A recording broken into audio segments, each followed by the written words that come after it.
We're live.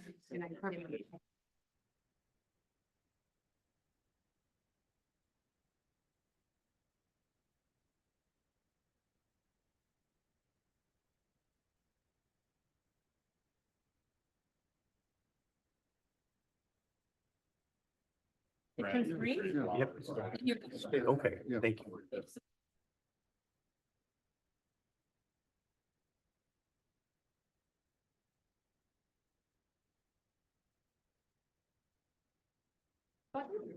We're live. I tried. Okay. So,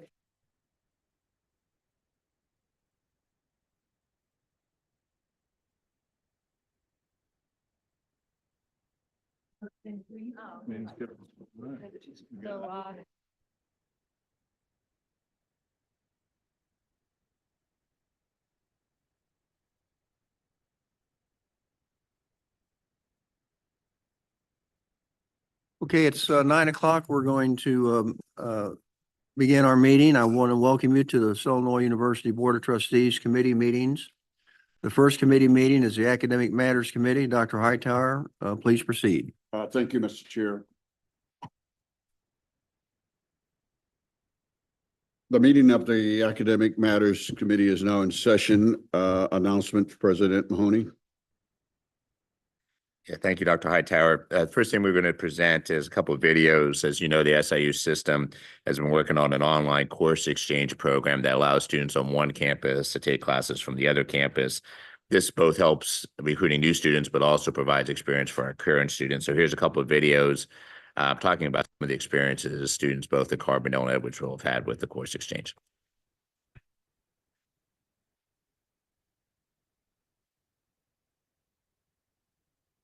I chose Southern Illinois University Carbondale because I am from the Chicagoland area and I really wanted a taste of something different that wasn't my normal day-to-day. I was interested in participating in the online exchange program because I felt it would be a great opportunity for me to really broaden my horizon. I decided to enroll in Technology Applications and Public Relations, which is ACS 315, and I chose this course because it really let me tap into my creative side of public relations. So the benefits of taking this course so far has been that I've really been able to expand my networking. One of my hobbies is being a creative person. I love to paint, I love to draw, so I really have been able to dive into that with this program. This program broadened my experience as an SIUC student because it really opened me up to the opportunity of trying new things. I think as people, sometimes we're very scared of trying new things and getting new experiences, and I was nervous too before taking this course, but I've now learned to use a new system of learning. I've used multiple different Photoshop apps, and it's really just made me a more well-rounded person in general.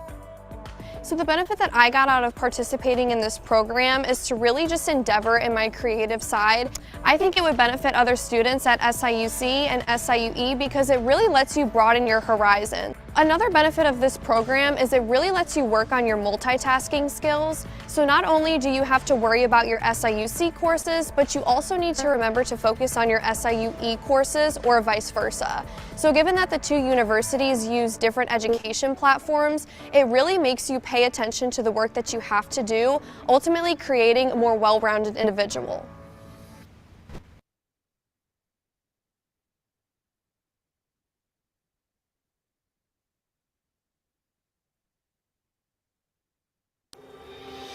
I'm from Edwardsville, so it was just kind of, I'm here in town, close to my family, it's affordable for me.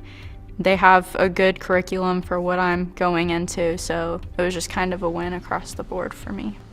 I have 2 jobs, and then I also had an internship last semester, so it was just kind of easier for me to do an online course with having all of the other hours going to work and my internship and stuff. I enrolled in a criminal justice course. It was one mandatory for my scholarship and my major, but it also strikes an interest in me. It also correlated very well with the other courses that I had taken here previously at SIUE. The professor was great at communicating back to me. He was very responsive, and If you ever had a question about an assignment or whatever, he was more than happy to set up a Zoom call and talk about that. And he really cared about the students and what they had gotten in the class. It gives you different experiences, not only at SIUE, but at Carbondale, to kind of see what Carbondale students do over there. They don't use Blackboard over at Carbondale. They use a different online software, so it was a little bit tricky to kind of work around, but it definitely gave me an experience on how to expect change and stuff and kind of deal with change. I'm pretty busy, so I think doing an online class could benefit anyone that's kind of busy or working a couple jobs. It definitely benefited me in that way.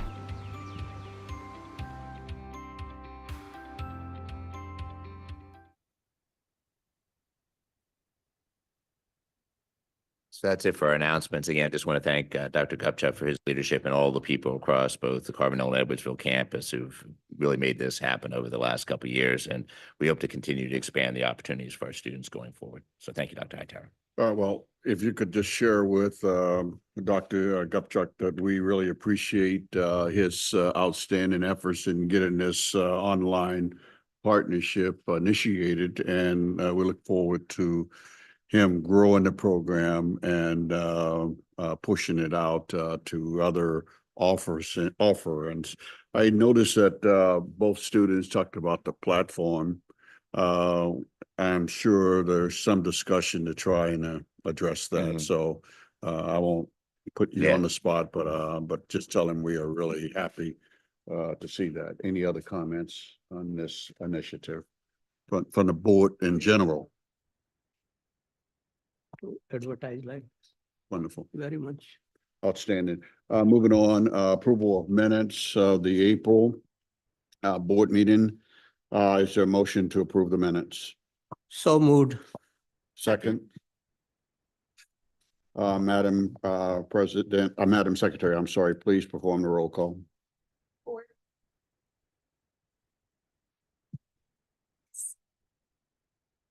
Hightower, Yes, Salger. Yes. Sharma. Yes.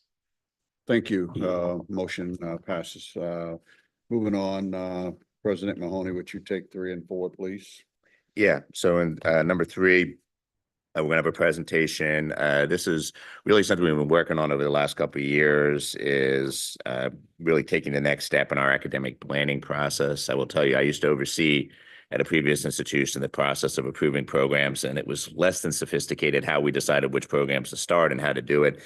What we're really trying to do is make sure that at both campuses, we're making really smart decisions about what programs we start, but also how we work together. And so Provost Denise Cobb and Provost Cheryl Tucker will talk about kind of what the process will be like and how they're going to go through this. So Provost Cobb, you'll start.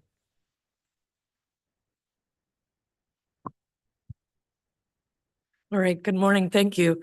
Actually, Provost Tucker and I are both presenting. I'm just starting. So Vice President Gupchuck asked us to talk about the academic program planning process. We have a handful of slides. Sorry. Thank you.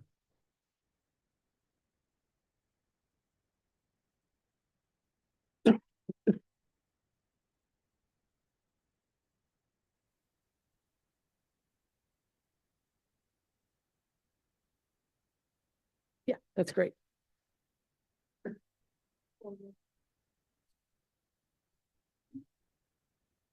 All right, we'll restart. So Vice President Gupchuck asked us, Cheryl Tucker and I, to talk about the academic program planning process and how we will sort of forecast what we're doing both individually and together as campuses. I think what's important is to understand how we're trying to plan effectively to meet student and regional needs, but then opportunities to really strengthen programs and opportunities for future programs by working together and adding value to our program. So that's what we'll be discussing as we move forward. So I'll take the first part and then Provost Tucker will join in. So we're looking at a holistic approach. As the president suggested, program planning can be messy, right? It can be what's the first thing that faculty are interested in that makes it to your desk, right? But that's not really an effective planning process. It can be interesting, but we really want to think about what's the regional need? What is the talent needed to serve the employers of the region? What are emerging needs, and where is their student demand and opportunity? And how can we shape programs that are going to be resilient for the foreseeable future or flexible enough to let us meet emerging needs? So you can see the principles that sort of guide that, but we want to make sure that whatever we're doing, we're able to offer excellent programs and that we have the resources and capabilities to do so. So for quite some time, we've been identifying the programs that we want to work on individually and talking about opportunities for collaboration among those. We then share those with the SIU System Academic Affairs Council so that we each have a running list of programs that are under consideration so that we can have early talks about collaboration. So just in the planning process, we're always trying to think about reviewing our current inventory. As you can imagine, if you're not reviewing your current offerings or thinking about opportunities to sharpen something, or maybe you need to eliminate things, and that as you consider new programs, that's really an important part of the portfolio management. So we're both trying to do that. We're also really thinking carefully about labor market data. SIUE made an investment years ago in labor market analysis data so that we can see what are the emerging trends and how are degrees being conferred throughout the region or throughout multiple states, so that we can see, are they offered online? Are there enough offerings, and what do we anticipate in terms of job opportunities? So really using data to help drive these decisions as well. And we want to listen to employers. But we also need to be able to make sure that our programs are distinctive. And we know that economies change so quickly in this environment that the programs also have to be flexible so that we can continue to thrive, not just in the immediate term, but as we move forward. So we also have to think about students. We don't just serve traditional high school first-time students, right? We also serve online degree completers. We serve graduate students. We may need to have students who just want short-term credentials or need a hybrid program or online program. We really need to think through what are the needs of the students so that we can help them enroll in the program and successfully complete it. Additionally, I think part of the system's mission is equity, access, and affordability. And so that also guides the IBHE framework. So we're really working hard to sort of address all of these dimensions, but then think about what are the relationships we need. And that may start within the system of, are there offerings or strengths at Carbondale that could improve our offerings, right? Or vice versa. And then what are the relationships we need with corporations or community-based organizations or other partners for internships or experiential learning opportunities? So building those partnerships along the way is also important. So I believe I am going to hand it over to Provost Tucker now. Good morning. Oops. So one aspect of this that I think is really important for us to talk about is when we propose programs that might be in the same discipline across the system. So how do we manage that? Because I think that's where you can get some contentious conversations if you're not really careful about having good faith conversations across the two institutions on the front end. And so that's something that we do not only at the provost and associate provost level, but more importantly, the faculty in those programs need to be talking about, what are you thinking about? Is there a regional need that is not met if that program exists on the other campus, depending on the modality, particularly for in-person programs? Can we collaborate? If the program already exists on one campus, then there's already expertise there. And so we want those faculty to be having those conversations about how do we initiate a new program with a regional need on the other campus for maybe in person where you're doing lab, studio, clinical, et cetera. We want to rely on that expertise. We want that to be a relationship amongst those faculty as we bring a new student population forward. That is really critical.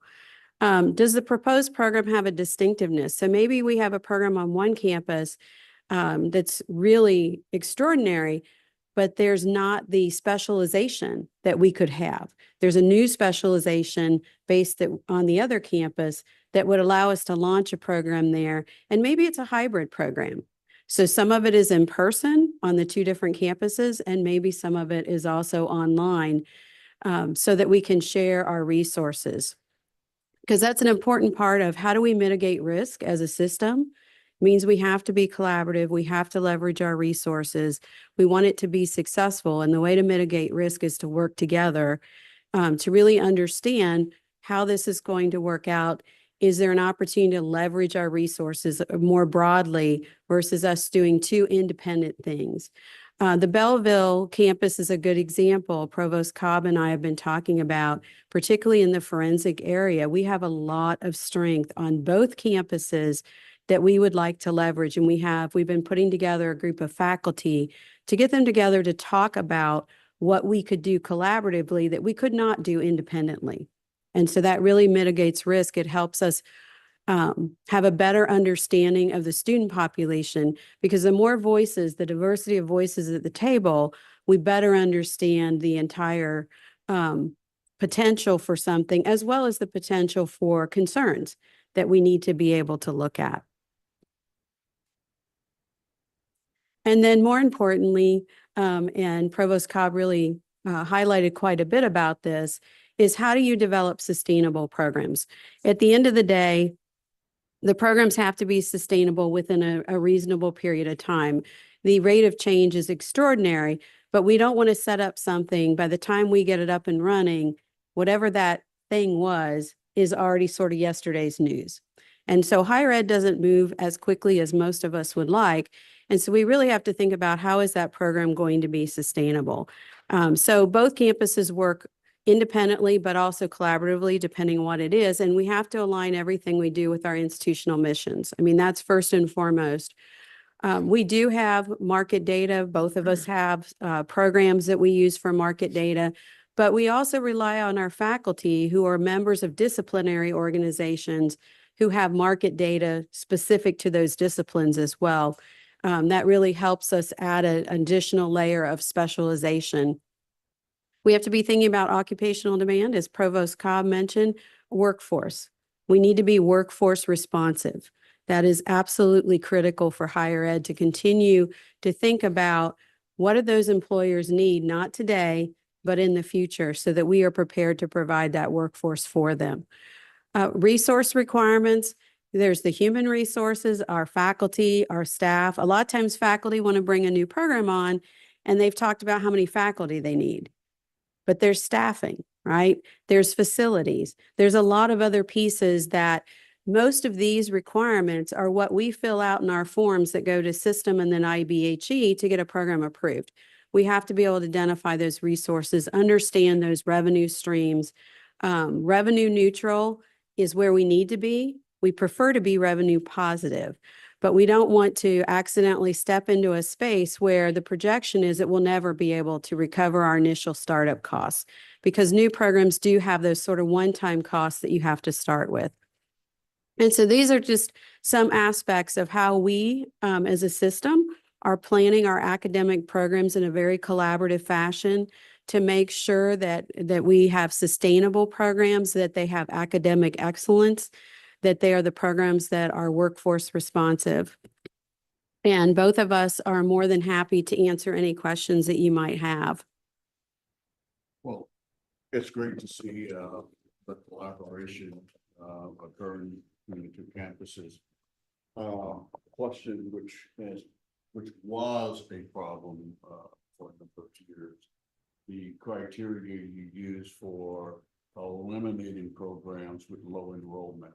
Can you talk each one briefly together about how we do this at each campus? Sure. So IBHE has a low performing program report, which triggers an analysis on an annual basis. And so they have criteria based on enrollment and degrees conferred over the last 3 years.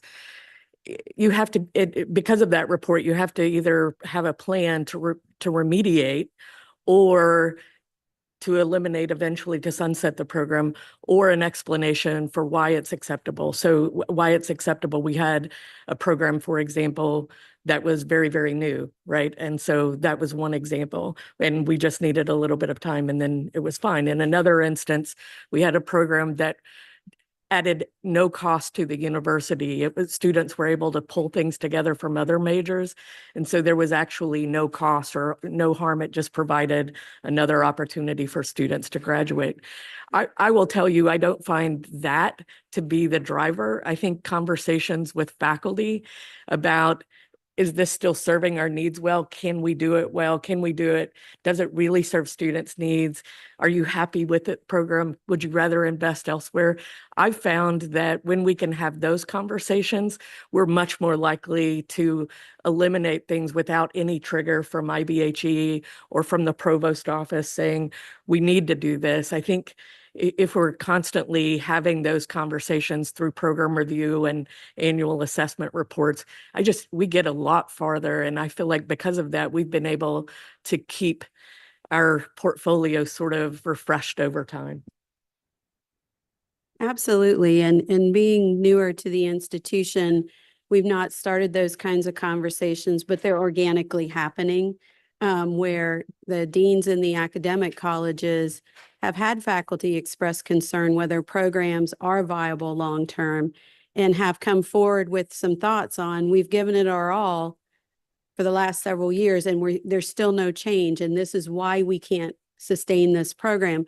So just like Provost Cobb said, those conversations coming from the faculty from the ground up are a much more robust way to do this. And I think that's what we're trying to facilitate versus top down. And on our campus, I was given from a faculty member an old report of where they decided, here are the metrics for all program reviews and whether we're going to keep programs. So some faculty are already thinking about it and they've sent it to me and said, you might want to be aware of this. But again, I think it's really the organic conversation that people realize we can't be all things to all people, that higher ed has changed dramatically, and it was changing prior to COVID. A lot of people think COVID was the paradigm shift. The reality is higher ed was changing long before that, if you were paying attention to the signals, and our faculty are catching up with those conversations now. And so I feel really good about opportunities to kind of tighten up what we're doing and maximize our resources, being able to leverage what we do in the least disruptive way, particularly for our students, as we would have teach out programs for them. Other questions? Yeah, I'm very pleased to see this academic planning on both campuses and more pleased to see the cooperation. Never seen that in the last 40 years before Dan came here, never seen that kind of cooperation. That is very impressive. Please continue that. That is the one thing. Well, I will say we genuinely like each other, so that helps a lot. Good to hear that. Good to hear that. And the second thing is, no, this is important what you are doing from the IBHE point of view, but from personal and students' point of view. The labor data you, Edwardsville, collected, and that's the way to go. That's the way to go. I've been talking to, I think, informally to Provost Cobb. I think I talked a year or so ago about these things, and that's what is going on. So, no, very impressive, and thank you.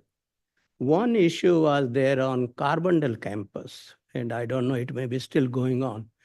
And the programs which has very weak PhDs produce very few PhDs. Their faculty was stubborn not to take extra teaching load. Okay, they are still teaching 2 courses. The whole department of 10, 12 faculty will produce 1, 2 PhDs, and they justify, well, we have a PhD program.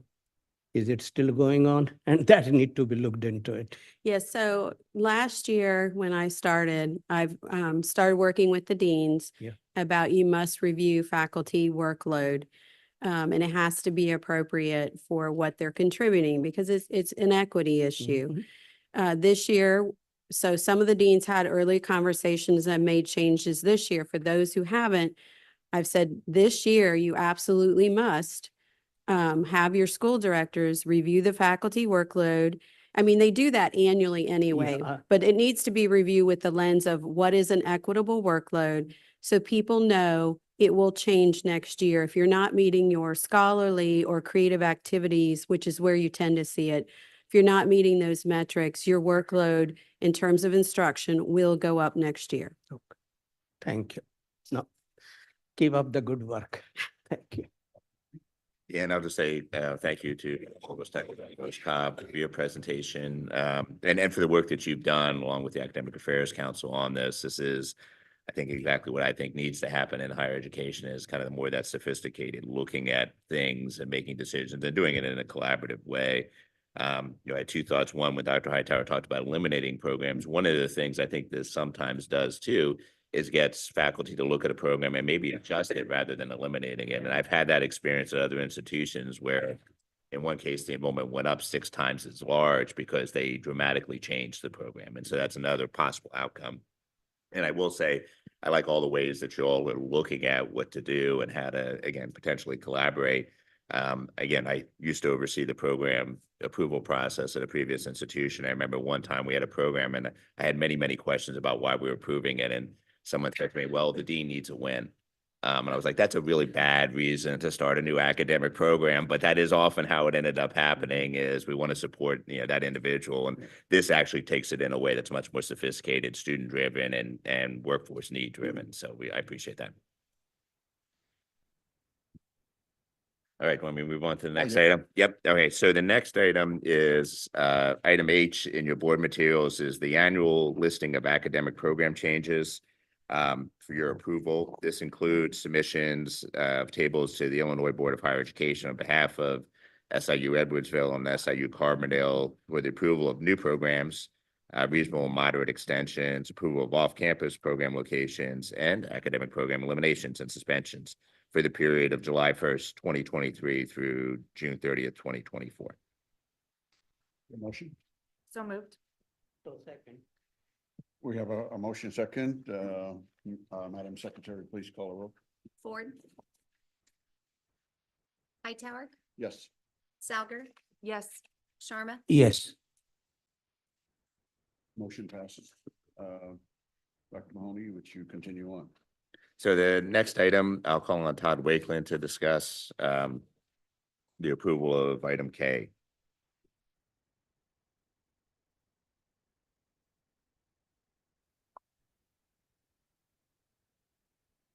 Good morning. This new policy is required by the CHIPS and Science Act of 2022. It is required for all universities to pass this policy before August of this year in order to receive National Science Foundation funding for research. The Malign Foreign Talent Program looks to prevent our faculty members from entering into agreements with foreign talent programs in China, North Korea, Iran, and Russia. If you have any questions, I'd answer them. Questions or comments? Mr. Chairman, can I jump in? And because I met with Luke, where are you? Luke yesterday.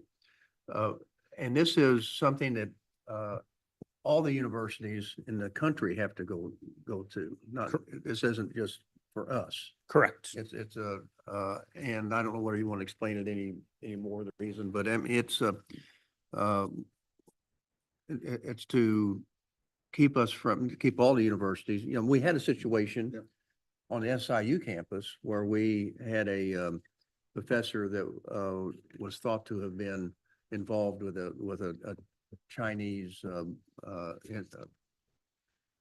government in a situation that resulted in a litigation. But this is something that all the universities in the country are having to do in order to make sure that there's not any problems in the future. Correct. Every year we will see more and more of these regulations and policies from the federal government trying to avoid things like that. Is there a motion? Second. We have a first and second. Madam Secretary, please call a roll. Ford. Yes. Hightower, Yes. Salger. Yes. Sharma. Yes. For academic matters committee. If not, meeting is adjourned. Okay, thank you, Chair Hightower. The next meeting is the Finance Committee meeting. Trustee Tedrick, will you please proceed? Thank you, Chair Gilbert. First, the Finance Committee meeting is now in session, and the first item is approval of the minutes, of the meeting held April 11th. So moved. Do I have a second? I'll second. Madam Secretary, please perform the roll call vote. Connolly, Yes. Curtis, Yes. Sharma, Yes. Tedrick. Yes. Committee item 2 is an approval of purchase for capital leasing services for SIU. Senior Vice President Stuckey, will you present this item, please? Thank you. This matter provides access to capital for leasing and financing of small projects, including equipment and software.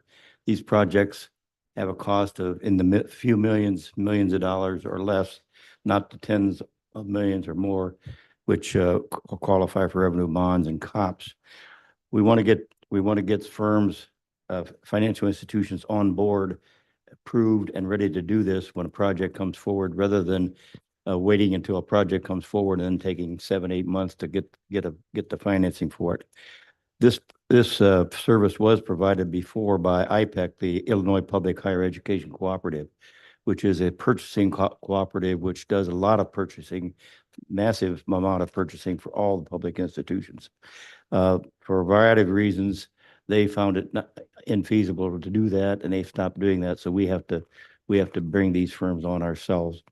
Committee, a system-wide committee was established to conduct a process to search for these firms. 2 firms were selected: First American Equipment Finance and Kansas State Bank. For selection, they will provide this service for 10 years. We ask your approval. Thank you. Do I have a motion to accept? So moved. Do I have a second? Second. Madam Secretary, please call the roll. Connolly, Yes. Curtis, Yes. Sharma, Yes. Tedrick. Yes. Committee item 3 is changes in faculty administrative payroll for the Office of President and university-wide services. Luke Crater, will you please present? Yeah, thank you, Mr. Chairman. This matter presents for your approval the ratification of the hiring of Caitlin Hall as the Associate General Counsel here in our Springfield office location. After a national search, which gave us an excellent pool of talented individuals, Kate is filling the vacant role that focuses on employment and labor matters, among others, here at the School of Medicine. I'd like to thank the search committee that consisted of several attorneys in our office, as well as Dr. Wendy Elamine, Associate Dean here at the School of Medicine. They identified and selected a strong pool of candidates.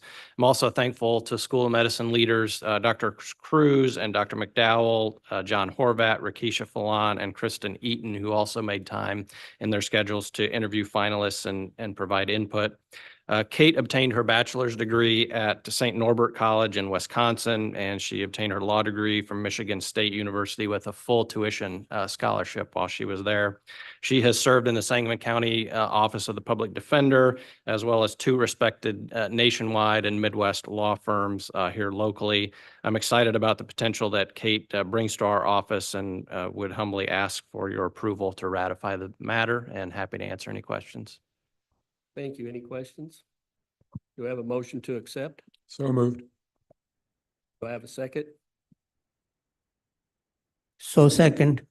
Madam Secretary, please call the roll. Connolly, Yes. Curtis, Yes. Sharma, Yes. Tedrick. Yes, the item is approved. Committee item 4 is an approval of purchase for solid waste removal and cardboard recycling for SIUC. Chancellor Lane, will you speak to this item, please? Yes, thank you, Mr. Chairman. The SIU Carbondale campus has contracted with an outside vendor for solid waste removal for many years. Based on the bid results, savings will be realized by using the same company for the transportation of cardboard to a recycling center. The award amount includes funds for the option to renew for 1 additional 5-year period and any potential annual cost increases as permitted in the bid documents. The university reserves the right to cancel this contract within 60 days of written notice. In accordance with the Illinois Procurement Code and the Southern Illinois University Board of Trustees policies, A request for quotation was issued. The award recommended is based on the lowest bidder meeting specifications. Funding for this service will come from the physical plant service, university housing facilities, and student center operations and maintenance accounts. Myself, the Vice Chancellor for Student Affairs and Vice Chancellor for Administration and Finance, all at SIUC have recommended this matter to the President, and we seek your approval. Thank you. Is there any discussion? Do I have a motion to accept? So moved. Do I have a second? So second. Madam Secretary, would you please call the roll? Connolly, Yes. Curtis, Yes. Sharma, Yes. Hedrick. Yes. And the item is approved. Committee item 5 is an approval of purchase for software license subscription and professional services for Carbondale and Edwardsville. Dr. Will? This Will item do. is seeking approval for, to enter into a 5-year agreement with Aleutian Corporation for the software and services to support cross-registration within the SIU system. Total cost for this agreement would be just under $1.2 million over that time period and will be purchased through an Illinois Public Education, Higher Education Cooperative Sole Source Award. SIU Carbondale and SIU Edwardsville campuses use Banner for their student information system. This infrastructure will streamline the course sharing and registration process for students, faculty, and staff. It is a fundamental next step for creating a cooperative advantage for SIU system online through a cohesive course registration process. Thank you for considering this item. Happy to answer any questions. Thank you, Will. Any questions? Do I have a motion to approve? So move. So second. Madam Secretary, please call the roll. Connolly, Yes. Curtis, Yes. Sharma, Yes. Hedrick. Yes, and the item is approved. Committee item 6 is an approval of purchase salary increase and title change. SIUC, Chancellor Lane. Thank you, Mr. Chairman. It's an honor really to bring this forward to you. Mr. Wendell Williams has about 40+ years of higher education experience, and later today I will do a presentation to talk a little bit about our fall enrollment numbers and what we look like. But over the last 3 years, I think Wendell has been here. He's been a very valued member of our team. Is very connected inside the community, very connected with me, with superintendents and principals and counselors all over the Southern Illinois region and across the state and even outside of our state. He is responsible for the development, the direction, and the strategic management of the enrollment management efforts that we have. A couple of years ago, we put together a strategic enrollment management plan, and we're seeing the results really pay off. He leads the enrollment efforts and also leads offices that are very critical to enrollment: the registrar's office, the admissions office, the financial aid office, offices that have a lot of workforce, a lot of staff members in those areas that really help to make a lot of the things that we've had success on possible. His area has expanded a little bit. We're putting SIU online, some of the things we're doing on the online environment and the graduate enrollment into his shop to really watch those areas as well. Before it was more focused on the undergraduate students. So I bring this forward to you for your approval for Mr. Wendell Williams to serve as our Vice Chancellor for Enrollment Management. Thank you, Chancellor. I know he's been a valuable member of your team, and I'm happy to see you bring this forward. Do I have a motion to approve? So moved. Do I have a second? So second. Madam Secretary? Connolly, Yes. Curtis, Yes. Sharma, Yes. Hedrick. Yes, and this item is approved. Committee items 7 through 9 are approval to add SIU tracks 44, 44A, and pole shed number 1 and pole shed 2 to the HAFS and approvals of purchase. Dr. Retzlaff? Thank you, Board. If it's okay with you, I'm going to do 7, 8, and 9 at the same time. Yes. Do you want to read all 3 before I start? Well, I just did. Okay, all right, we're good. Yeah. All right, so for board item Q, in 1969 and 1974, financing through the Housing and Facility System, or HAFAS, as you said, was established for the construction of 2 phases of Cougar Village, formerly Tower Lake Apartments, Ed. Track 44 and 44A houses were farmhouses that actually existed on the property. at the time SIUE acquired the land where Cougar Village was later constructed. Since that time, we've added 2 pole sheds, pole shed 1 and pole shed 2.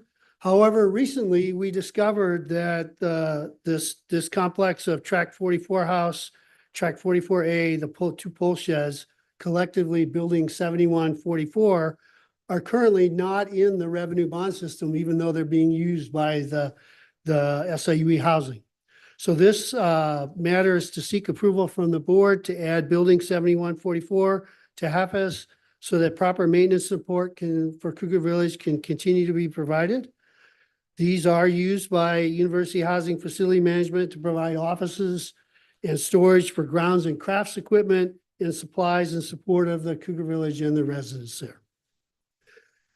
Board item R1 is to seek approval for a contract for charter bus services for SIUE's Intercollegiate Athletics Department. The initial term of this contract will be 3 years, beginning August 1st, 2024, with an estimated cost of $960,000. SIUE has the option to renew the contract for up to 2 additional years at an estimated cost of $320,000 per year. Total estimated cost of the 5-year contract with the extensions is $1.6 million, depending on the need for services, and will be funded through the athletic department's revenue and state appropriation. The actual cost will depend on university usage, and hopefully with some NCAA championships, we'll be using that service really well. Board item S1 seeks to approve a contract for the purchase of comprehensive advertising services to Burns and Associates Management, LLC. This consolidated contract for traditional and digital media buy will improve effectiveness and quality by providing more efficient and a holistic approach to advertising, planning, and execution. The contract will have an initial term of 1 year for $2 million, with options for SIUE to renew for 3 consecutive 1-year periods for a potential total term of 4 years and a potential contract cost, depending on services, of $8 million. And this will be funded from SIUE Marketing and Communication and Revenue and state appropriated funds. So the Chancellor and I recommend approval of all 3 of these items. Thank you. Thank you. Is there any discussion, any questions? Do I have a motion to approve? So moved. So second. Madam Secretary? Connolly? Yes. Curtis? Yes. Sharma? Yes. Pedrick? Yes, the items are approved. Thank you. Thank you. Committee item 10 is the approval to acquire real estate and project and budget approval. 1200 Center West Drive, renovation, Springfield, School of Medicine. This is a joint discussion with the Architecture and Design Committee. Dr. Cruz? Thank you. So all 4 of the ones that I have some commonalities, and I'll just mention those once. They're all for real estate. They all use non-appropriated funds. They're all based on appraisals and fair market values, and they all relate to growth in educational and clinical programs at the School of Medicine, particularly the need for space for federally qualified health center, dentistry, addiction medicine, internal medicine subspecialties, care of women and children, and neurosciences. So this one, T, is for the purchase of a medical office building at 1200 Center West, plus the parking lot. The building cost $750,000, renovation cost $600,000, and I propose that. Thank you. Any discussion? Do I have a motion to approve? So moved. Do I have a second? So second. Madam Secretary? We'll begin with Finance Committee. Connolly? Yes. Curtis? Yes. Sharma? Yes. Tedrick? Yes. Architecture and Design Committee. Connolly? Yes. Curtis? Yes. Simmons? Tedrick? Yes. And the item is approved. Thank you. Committee items 11 and 12 propose approvals to acquire real estate for the School of Medicine. Dr. Cruz, will you speak to these, please? Is this U and V? Yes. Yes, it Yeah, is. okay. So item U is for the purchase of a building that now houses Central Illinois Kidney and Dialysis. This is for a nephrology program to join the School of Medicine. The proposal is to buy the building for not more than $1,050,000. We're continuing to do an analysis of the appraised value, and we'll work with President Mahoney and the Office of General Counsel to make that appropriate. Any questions? Yeah, you want to? Oh, the go other ahead, one, yeah, go the ahead, next yeah. one, V. So these, this one, item V, relates to properties on the School of Medicine main campus footprint. Item V is for 2 vacant residential structures. Total cost $132,000 plus $44,000 for demolition. Demolition. Yep. Okay. Do I have a motion to approve? So moved. Do I have a second? So second. Madam Secretary? Connolly, Yes. Curtis, Abstain. Sharma, Yes. Tedrick. Yes. The items are approved. Moving on to item 13 is an approval to acquire real estate. Dr. Cruz? Yes, item W is for the purchase of real estate at 14 addresses in the main campus footprint. The map is the last page of this item. This would be 3.15 acres in total. Those addresses would go for $1,762,542 plus $70,000 in landscaping and closing costs for the same purposes that I mentioned at the very first of this discussion. And those will be paid for by? By non-appropriated funds, yep. All right. Do I have a motion to approve? So moved. Do I have a second? So second. Madam Secretary? Connolly, Yes. Curtis, Abstain. Sharma, Yes. Tedrick. Yes. And the items are approved. Thank you very much. Thank you. All right, committee item 14 is proposed tuition rates and fees, dual credit and dual credit enrollment, early college courses with preferred partners at SIUE. Provost Cobb. Thank you. This board matter proposes a 0 tuition and fee rate for high school students who are participating in our new dual credit, dual enrollment, and early college programs. These programs provide critical access and align with our goals of equity, access, and opportunity. It's an investment in our region and in strategic recruitment while honoring the role of our community college partners. We appreciate the board's consideration of this proposal as we aim to create new educational opportunities, support our local districts, and broaden our impact within the region. Would the reason be that we hope to recruit these students? So certainly on the early college side, we hope to recruit the students, and where we're trying to make sure that we don't duplicate the community college's efforts in dual credit, but there are gaps. And so, for example, we're planning to offer a course on careers in nursing. And so that's an opportunity to develop something that might create a pathway into the university. And maybe some students will go to community college and then come to our RN to BS program. But we are hopeful that particularly when we're able to get students on our campus this fall, we'll have 2 engineering courses and 1 computer science course. And I think 26 students from Edwardsville High School will come to our campus first thing in the morning and get to take classes in our classrooms, use our labs, and I hope to see them the next fall. Good program. Thank you. Any questions? Do I have a motion to accept? So moved. Do I have a second? So second. Madam Secretary? Connolly, Yes. Curtis, Yes. Sharma, Yes. Tedrick. Yes, and the item is approved. Thank you. Thank you.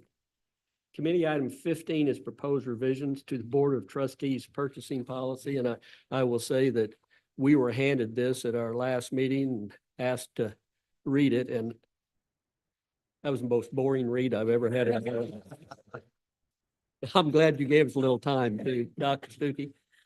I would say that we are working on revisions to the personnel policy, board personnel policy. This may keep you awake when we get to that. At the last board meeting, we presented those revisions to the board or the purchasing policies that Luke Crater, Paula Keith, and I have developed as a committee. As noted then, the changes were developed to provide clarity and ease of understanding.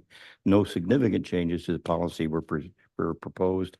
we present here for your approval, those changes. Any questions?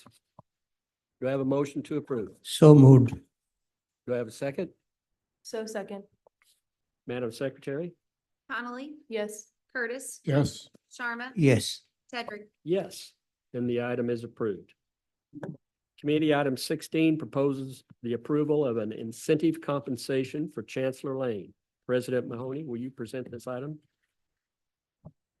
Yes, trustee Tedrick, as many of you know, in Chancellor Lane's contract, he's eligible for a performance bonus each year of $65,000.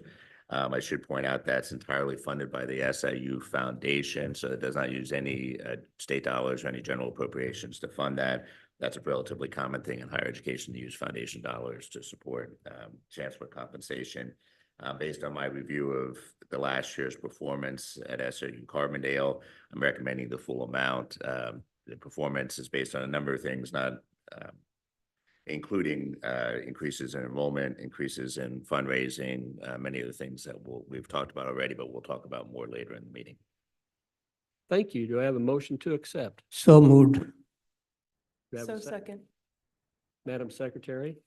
Connolly, Yes. Curtis, Yes. Sharma. Yes. Tedrick. Yes. Committee item 17 proposes the approval of incentive compensation for President Mahoney. Chair Gilbert. Thank you, trustee Tedrick. President Mahoney presented a few weeks ago his FY 24 goals and accomplishments to me, and I've also shared that with the other board members. President Mahoney's leadership, since he has been president of this university, has been nothing short of outstanding. He has built a strong leadership team. He provides stability throughout the SIU system. And I don't want to steal Dr. Lee's thunder, who's going to speak to us in later today. But stability, as he will tell us, and as we know from what's been going on with the university the last several years, stability at the higher levels of administration correlates with the success and improvements of the institution. And I was on this board as trustee Hightower and Simmons and Tedrick when things were not as good as they are now. And a lot of that has to do with the leadership of President Mahoney and the leadership team he has put together. He has become a leader not only in the state and region, but the nation in terms of his educational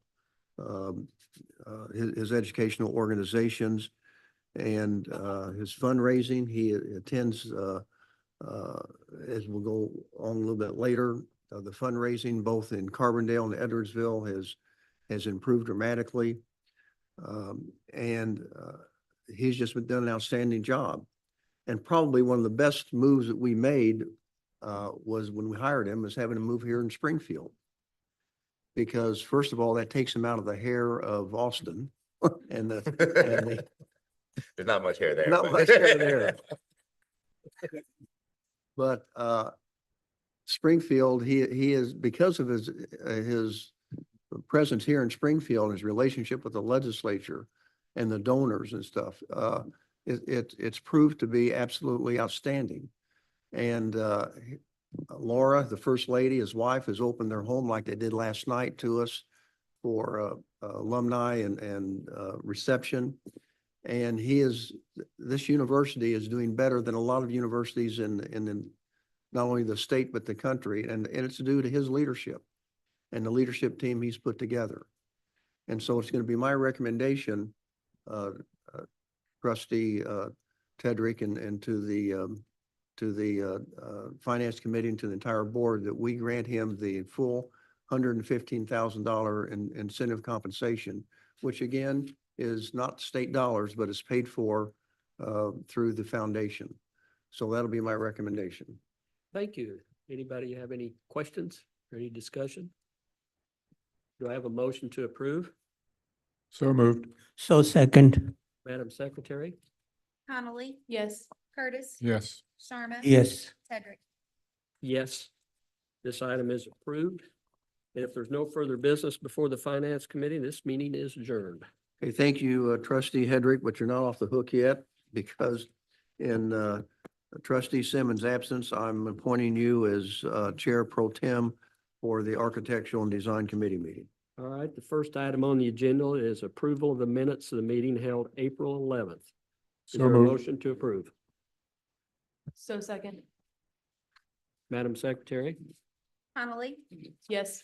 Curtis. Yes. Simmons, Sedgwick. Yes.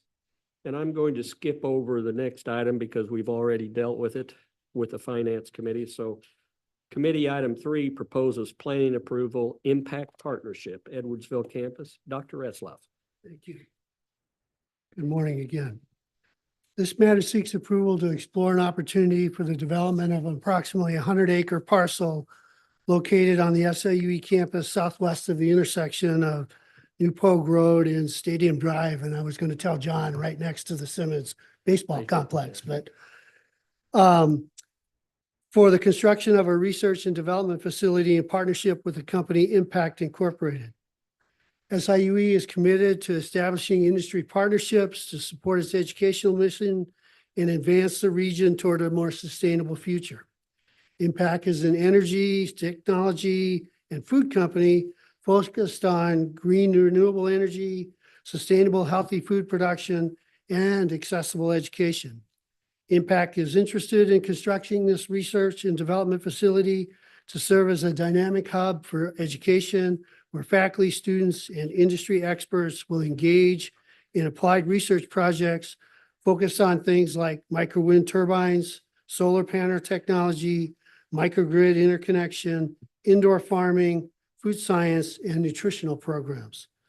The company has selected SIUE as a preferred site due to its high-quality research and degree programs in engineering and nutrition, our geographical location, and our proximity to Impact's proposed off-site manufacturing center down the road.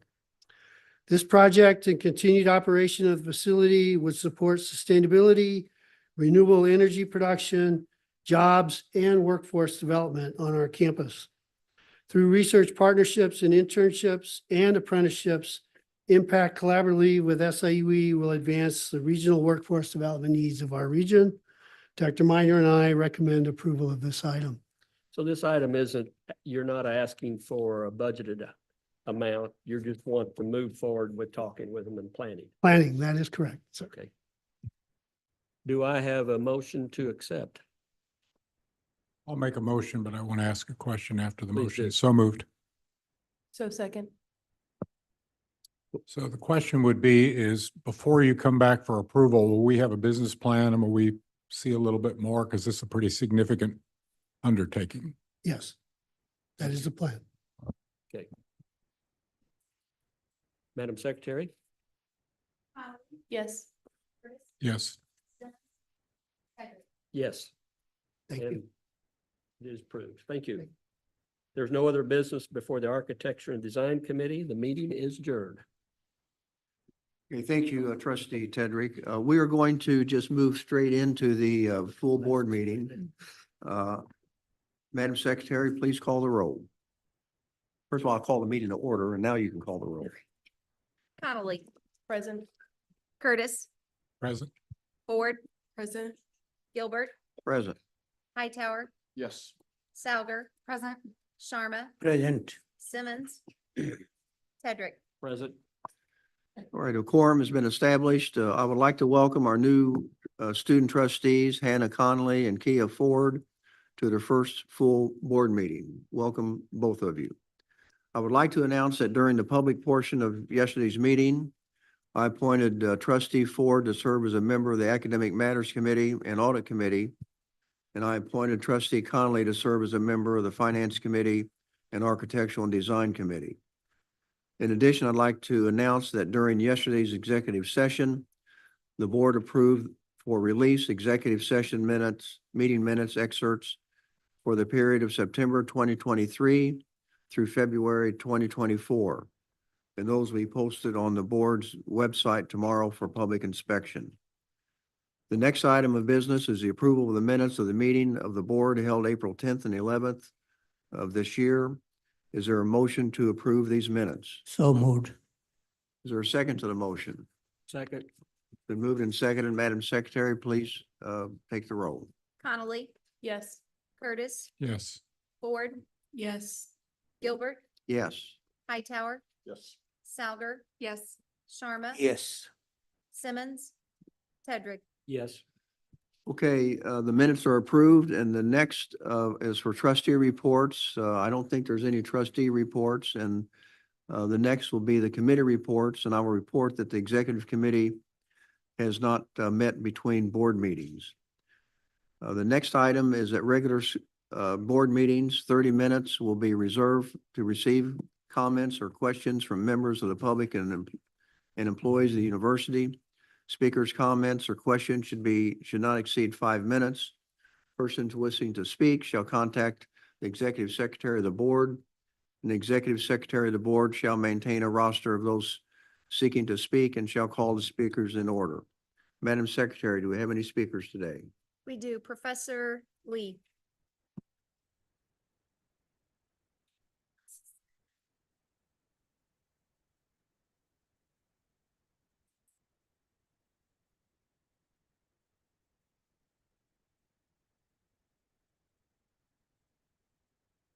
Good morning, Madam Paula Keys, honorable members of SIU Board of Trustees, distinguished guests, attendees, and viewers.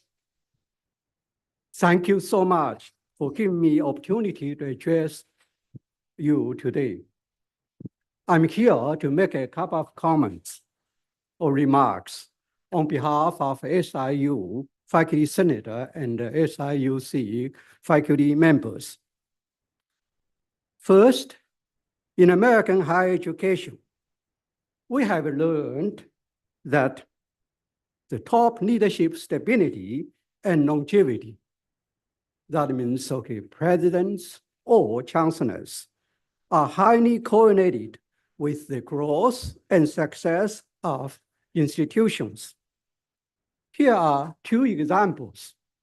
Example one, Dr. Freeman Robovsky was the Afro-American president at the University of Maryland, Baltimore County, UMBC, who served UMBC for 1992 to 2022. This stability provided by his 30 years leadership made the UMBC a nationally recognized and outstanding top research university.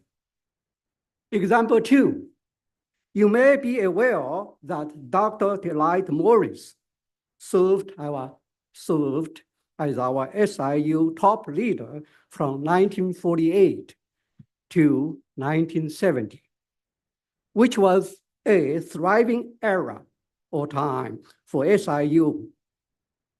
In my past 9 years here, SIUC has gone through a very tough, rough time, not having top leadership stability.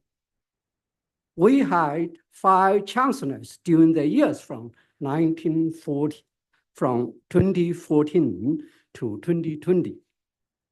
Now we're so fortunate that since 2020, we have retained Dr. Dan Mahoney as our SIU system president, Dr. Austin Lane as our SIUC chancellor. We have been working together successfully and effectively by shared governance, strategic planning, and engagement. We are moving in the right directions, and we want to see the continued stability with our top leadership for the benefits of our students, faculty, staff, and for the Southern Illinois region. It is very important that the board members continue to support our current top leadership for the success and the growth of SIU and the region. Second, we need to secure more resources, more external support and resources, especially from the state. We understand that growing enrollment is very important, including retention and degree completion of all our students. You help in securing or getting more state budget appropriations for us is equally important. SIU is an economic engine for the Southern Illinois region. It is the major provider of workforce education and training. Therefore, for the Southern Illinois economy to grow, we would appreciate you to advocate more strongly for us. We need state resources, thus more support from the governor and state legislators. This is because higher education must be valued more and given greater investment. As we all know, our salaries are depressed as a result of increased cost of living, and our faculty salary equity issues exist. These must be addressed with increased financial resources. We work very hard to increase our enrollment, including retention and graduation rate. However, you, as honorable members of SIU Board of Trustees, can advocate for us more successfully for the state resources and increase the budgetary funding in front of our state legislators and government officials. SIU is worth the investment, remains a vital economic engine, and our faculty members play a very important role in the economic success and the cultural and the educational vitality and the growth in Southern Illinois. Our faculty members represent SIU pretty well in the state, in the nation, and around the world. Thank you. Thank you, Dr. Lee. And I will say in all the years I have been on this board, this is the first time I've agreed with everything that a speaker has said. Your compliment to our leadership and that we have here with Dr. Mahoney and Chancellor Lane, but it'll also translate to Chancellor Minor. And as I mentioned earlier, the fact that we have President Mahoney here in Springfield to work closely with the legislators to get us the most funding possible. And he's working with the Higher Board of Education and everything you said is just spot on. And we realize that the education is a bridge to tomorrow for everybody. And we're going to do what we can to bring as much money as we can, not only for the benefit of the students, but for the faculty and the staff.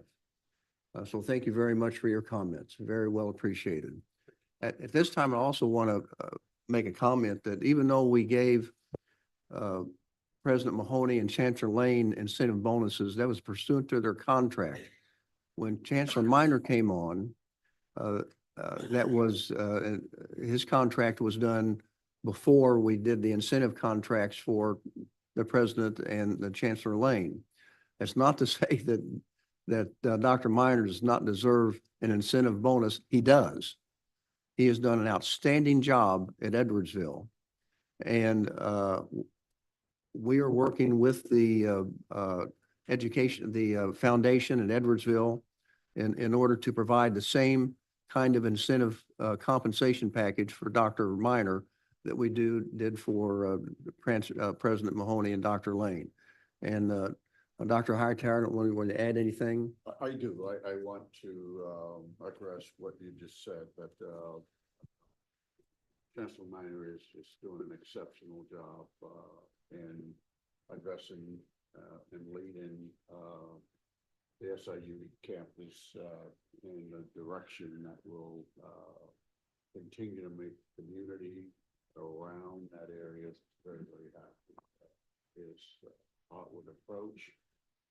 his connection with the leaders, both on campus, off campus. He's doing an incredible job.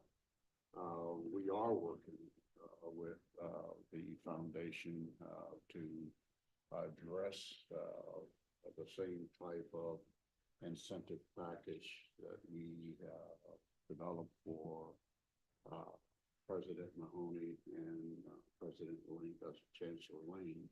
So we don't in any way want this to be perceived or interpreted or even rumor started that we're not supportive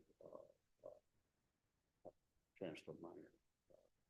We want to say personally to you, you're doing an outstanding job, and we appreciate the leadership that you provided. Hope the media will pick up on that, push that narrative as well. Thank you, Dr. Hightower. Now, I will say that we're not the Yeah. only ones that think Chancellor Minor's doing a great job, as well as Chancellor Lane. Before we begin the executive officer's report, I want to. I was Oh. just gonna Oh, echo okay, as excuse this- me.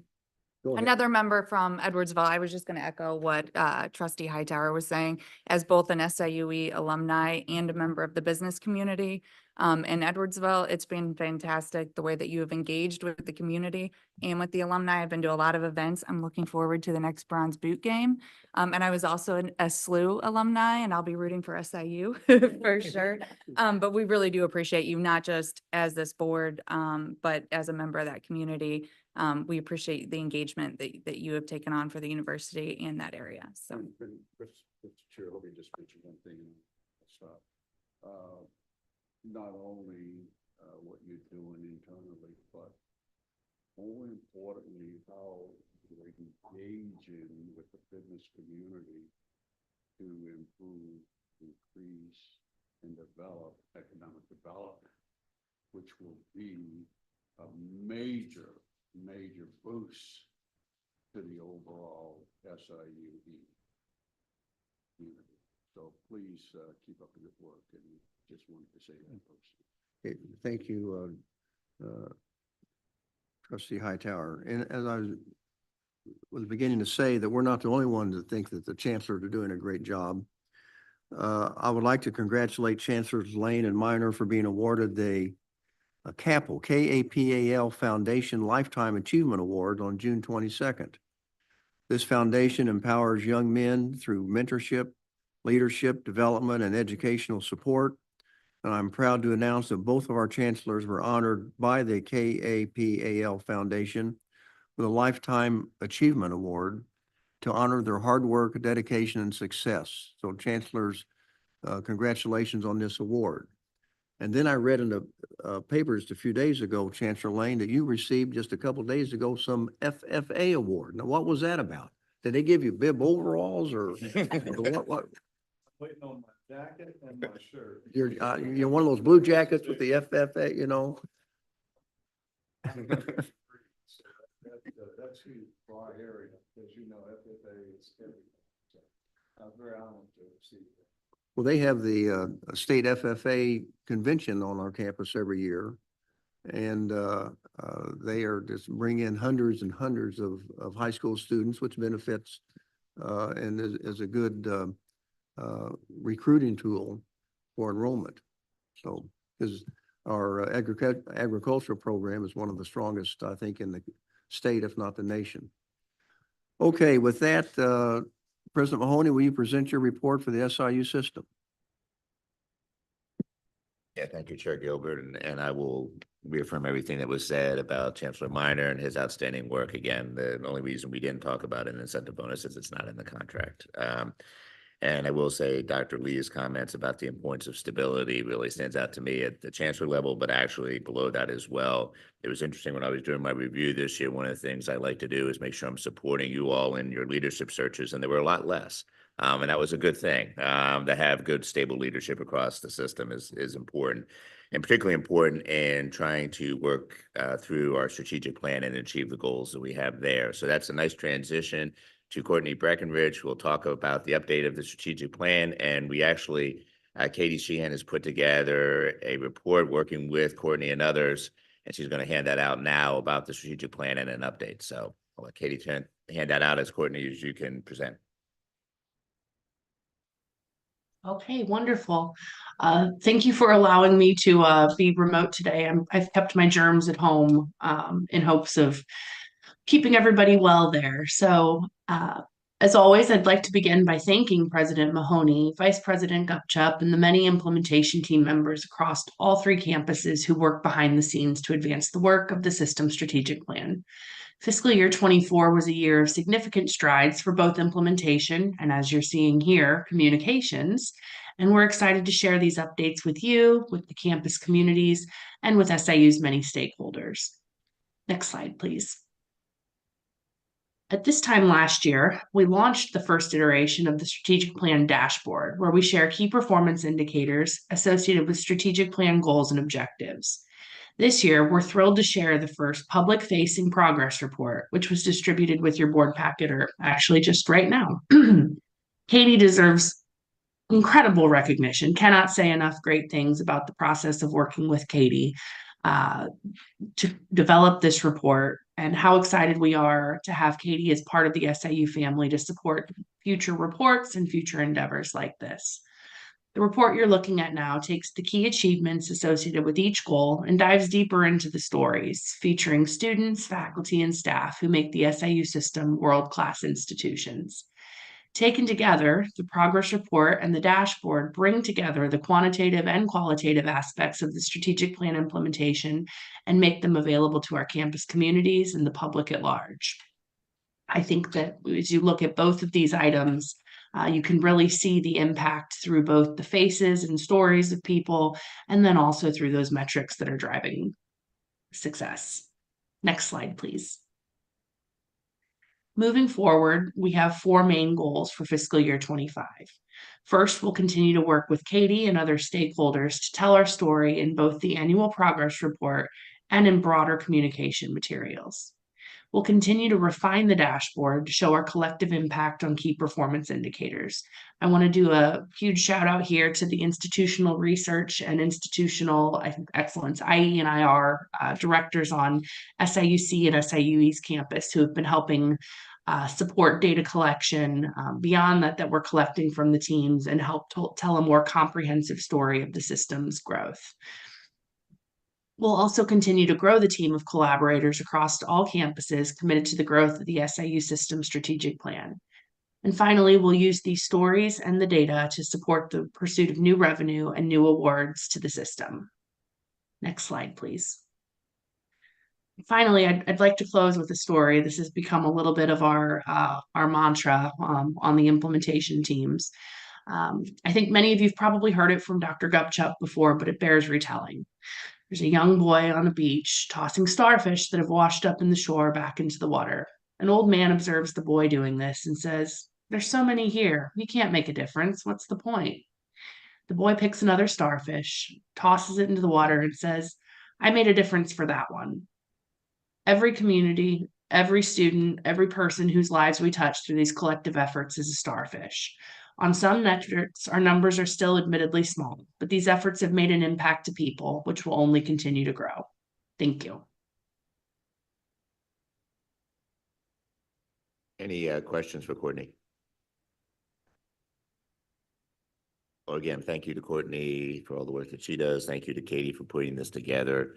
I will say, having done work at universities for a long time, I am a data guy and I like to share data, but I'm always amazed at how much stories make a difference to people. And what we really tried to do here was to collect the stories behind the numbers. And I think when we're working with legislators, business leaders, other individual stories make a massive difference. And so I appreciate all the effort that went into putting this together. We really haven't had something like this before. So this will be a good addition for us and something we can share widely. I'm going to move on next to an update related to our efforts on anti-racism, diversity, equity, and inclusion, and some of the work we're doing at the School of Medicine. So I'll turn it over to Vice President Caldwell, who will introduce our speaker. Okay, there you go. Wonderful. I was like, okay. You can come on down. As Dr. Wendy Elamine makes her way down, I want to thank the trustees for this opportunity. We've kind of made a commitment to really show system-wide initiatives. And I just want to introduce Dr. Elamine, who is a trailblazer. She is a community advocate. She serves as the Associate Dean for Anti-Racism, Diversity, Equity, and Inclusion. She's also a professor of family medicine. But beyond that, she is a national leader. I know a few board meetings back, Dr. Cruz had a list of all the initiatives because he couldn't keep track of just the wonderful work. If you all remember that, he was just sharing how, as he explains just the work that the School of Medicine is doing, people are truly amazed. And I could say that nationally as well. So she's a health advocate, and I'm just really grateful to collaborate with you. And she has just done amazing work. So she's going to share more about that amazing work today. Thank you, Wendy. Thank you. Good morning. So one of the things that I wanted to do is to thank Dr. Caldwell for really giving us an opportunity to bring all of our schools together. This was a new initiative to be able to connect further with SIUE and SIU Carbondale. In this slide, you actually will see our team. It looks like a very robust team, but some of these members have 10%, some of them have 50%, but it shows you the level of collaboration that we have across the medical school. So we look at our system as having an ecosystem where we have focus on community and global outreach, policy and procedures, education and curriculum, research and innovation, affinity groups, and then also our academic enhancement programs. In medicine, I believe that we have a different challenge. When we think about equity, diversity, inclusion on all of the campuses, the thing that's different about our campus is that many times it's a life and death situation. So that is why we have a key responsibility to develop the next generation of culturally responsive physicians. When we think about the social determinants of health in the last 5 years, one of the things that we have found is that what we do in the clinic room really is only 20% of a person's outcome. It's what's happening out in the community. So some of the work that we're doing is really expanding our ecosystem out into the community. One of the things that we have developed recently, received a grant from SIU School of Medicine. For SIU School of Medicine is actually our Workforce Equity Center. We received $1 million. That Workforce Equity Center will be opening up in October. This is Senator Dick Durbin and Dr. Sheila Caldwell with one of our openings that we had to make this announcement. And this Workforce Equity Center will have 3 different pillars: the professional development, coaching and consulting, and also our pathway program. I'm going to talk a little bit further about this. So our Health Depots program is an opportunity for our medical students and our physicians to go out into the community. And we call this Delivering Equity Places Outside of Traditional Settings, is one of my favorite acronyms. And in front of you, you see some of our SNMA students, which are from one of our affinity groups. And this is the class that graduated last year. So you're looking at surgeons who are in residency programs, anesthesiologists, family medicine, emergency medicine physicians. We have been continuing Dr. McNeese's legacy. Before he passed away, I had actually named the Physician Preparatory Pathway Program after Dr. McNeese. We're in our 14th year. When we started, we had 40 students. We now have 118 students. And some of those students are at SIUE, SIU Carbondale. I'm sure you understand it takes about 12 years to make a doctor. So we're starting to see some of these students come out, which is really exciting. This year, we developed something called the Health Equity Scholar Pathway. In our medical school, we have 4 different pathways: medical education, research, leadership, and then also our Health Equity Scholar Pathway. And our Scholar Pathway is actually the largest one, where we have about 78 students. So when they graduated as a Health Equity Scholar. Last year, we graduated our first class of 9 students. And just to close, we have an annual conference. This is one of the opportunities we have to work with our hospitals, Memorial and HSHS. This conference initially started off as a lecture. We moved it into a conference. We now have a community forum. This year, our community forum was on the political determinants of health. We invited some of our stakeholders to come in to look at how we can come together as a community to make a change. And this is also an opportunity for us to award some of the individuals who have done profound work in the area. So I will close with that and entertain any questions. I have a question. Is that the Dr. McNeese preparatory, is that the med prep program? No, this is actually a separate This is program. separate than the med prep program that they Right. have in So the Med Prep program has existed for 50 years, and it's for students who have finished undergraduate school and they're needing a bridge to come into medical school. And that program has existed for a very long time. It's produced thousands and thousands of physicians. This program is to make sure that we have students 9th through 12th grade who are being introduced into medicine. So we do everything from a white coat ceremony. You see them learning how to do CPR. The students up at the top are suturing, and some of these students can suture better than some of our medical students because they've been doing this for 4 years. And this really gets them excited about the career in medicine. And we're trying to expand this so that it's not only going into medical school, but there's other opportunities for us to look at some of the ancillary. Well, that's wonderful. Thank you Great. very much. Thank you. I just want to make, so thank you, Wendy, for that wonderful presentation. But I do think it's important to say, many of us know what's going on nationally with DEI. So I want to personally just thank the board for their commitment. We have excellent leadership with Dr. Mahoney, with our chancellors. I was actually able to brag a little bit to our new trustees when we had their orientation, Dean Cruz. So I just want to say I'm immensely grateful when I look across the nation and see what's happening, and to know that in Illinois, we are very committed. I know Dan and I had an opportunity to be with the governor, and I even told Dan afterwards, I said I could just give him a hug based on the feedback he gave about his commitment to DEI. We don't take it for granted. We know that it's really, really horrible and challenging out there. Just so to see the level of commitment through our leadership, I just want to say thank you. Well, thank you, Dr. Caldwell and Dr. Wilson, for all the work that you do. So it's definitely a team effort across the SIU system. I have one last thing, and it actually relates somewhat to what Dr. Lee was mentioning earlier, just about state support and state budget. And so I'll give you a little update on what happened this year, how it's impacted us in Illinois, as well as what's coming in some of the future things. So if you look at the state budget this year, again, we got a 2% increase in general appropriations, not as much as last year, but still an increase. And over the last several years, we've had steady increases. So we're very appreciative to the governor and the legislature for that support. Also in there was increasing support for mental health, for housing insecurity. We also got, for the first time in many, many years, more than a decade, some support for the veteran and National Guard grants, which we had been fully funding up until this point. Don't know exactly how that will impact both our institutions or how they'll be distributed, but all of that is certainly helpful. They continue to put more money towards MAP. So there was another $10 million put towards MAP, as well as some funding for the Hope Chicago program. So there's a lot of things that will benefit higher education in one way or another. And so I thought it's important to talk about what impact that has had on enrollment in Illinois. And what is always interesting to me is, talked earlier about kind of communicating things, is narratives tend to take over. And once they do, people don't actually understand the narrative has changed. I've talked before about the rising cost of higher education and how it's exploding. And we haven't increased tuition at all at Carbondale in many years. And Edwardsville's actually only had some small increases. So from an inflationary standpoint, it's gone down dramatically, but that story is still out there. So one of the stories we always hear is that Illinois is doing very bad in keeping students in the state, as well as recruiting students in general. It's interesting, last year I was looking at the data. If you take out kind of the dual enrollment students and really look at the first-time, full-time freshmen, undergraduate enrollment grew in Illinois for the first time since 2010. So undergraduate enrollment grew for the first time since 2010. It's been a long time of decreases. And even over the last 4 years, on average, it's only been a very, very small decrease in most years. Nationally, it's been different.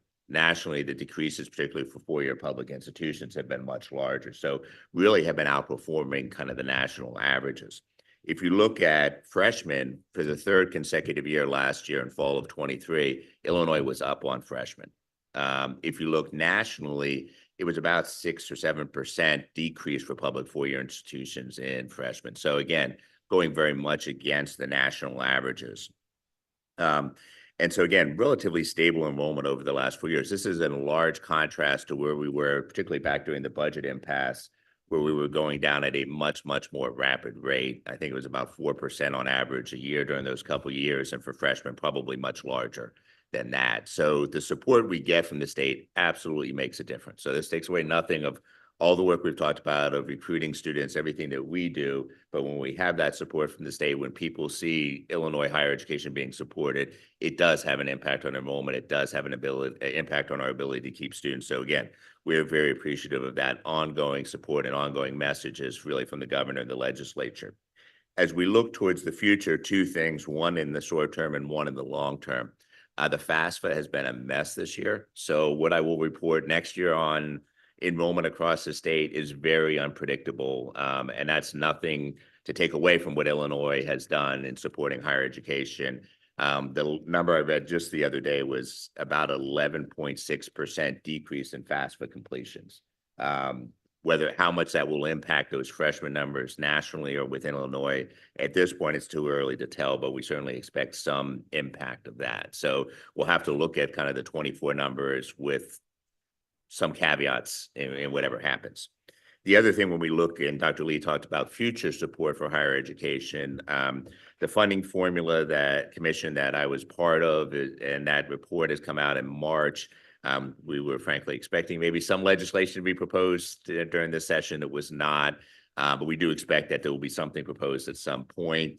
As I've said many times, I think there's some very positive aspects about the general philosophy of the formula, which really focuses on equity, meeting the resource needs of the institutions. However, there's some significant concerns I have, and I've kind of continued to express those four significant concerns. So there's still work to do, but I do see some positive aspects of that. And again, that potentially could help get some of that additional funding that we really do need.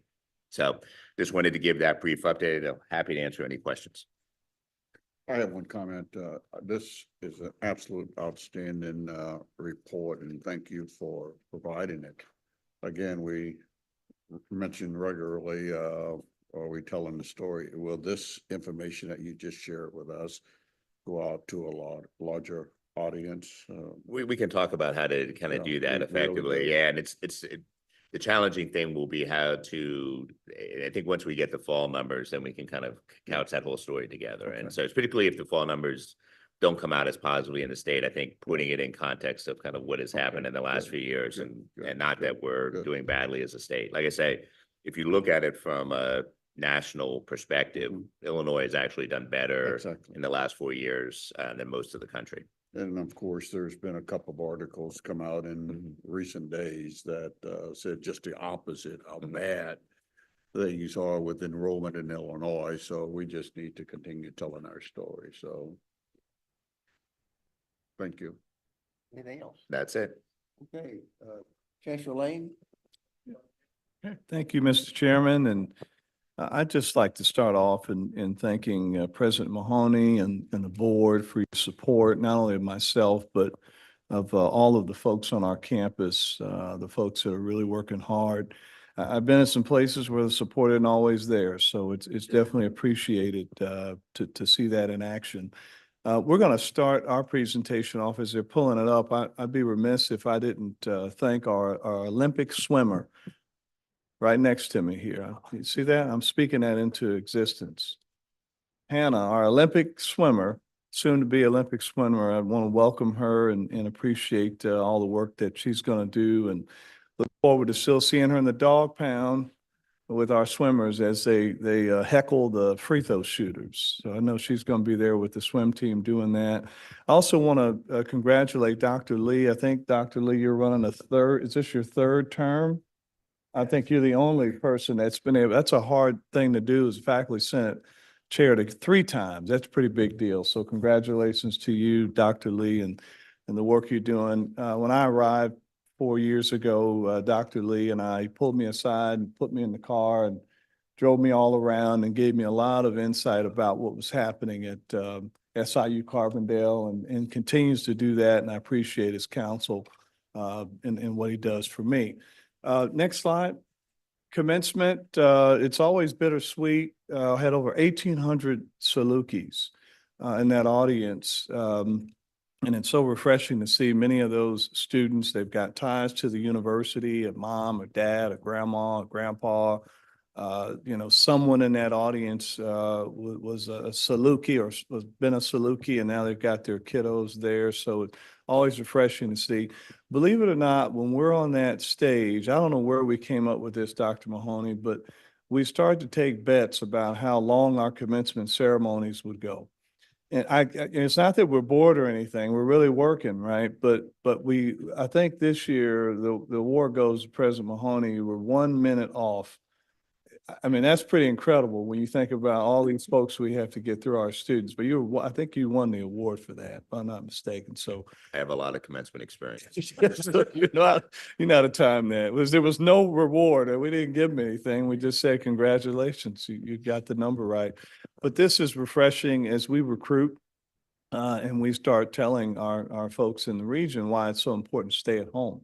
Right? You don't have to go anywhere. You can get it right here in your own backyard. And that message we try and push out as we're recruiting and highlighting those Salukis that are going to be working out in the region and across the state and across the country. So we have a short video. 2024 graduates, are you ready?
Yeah, so great times there. If we could just get Chancellor Minor's fraternity brothers to stop slowing down commencement, stepping across the stage, that'd be great.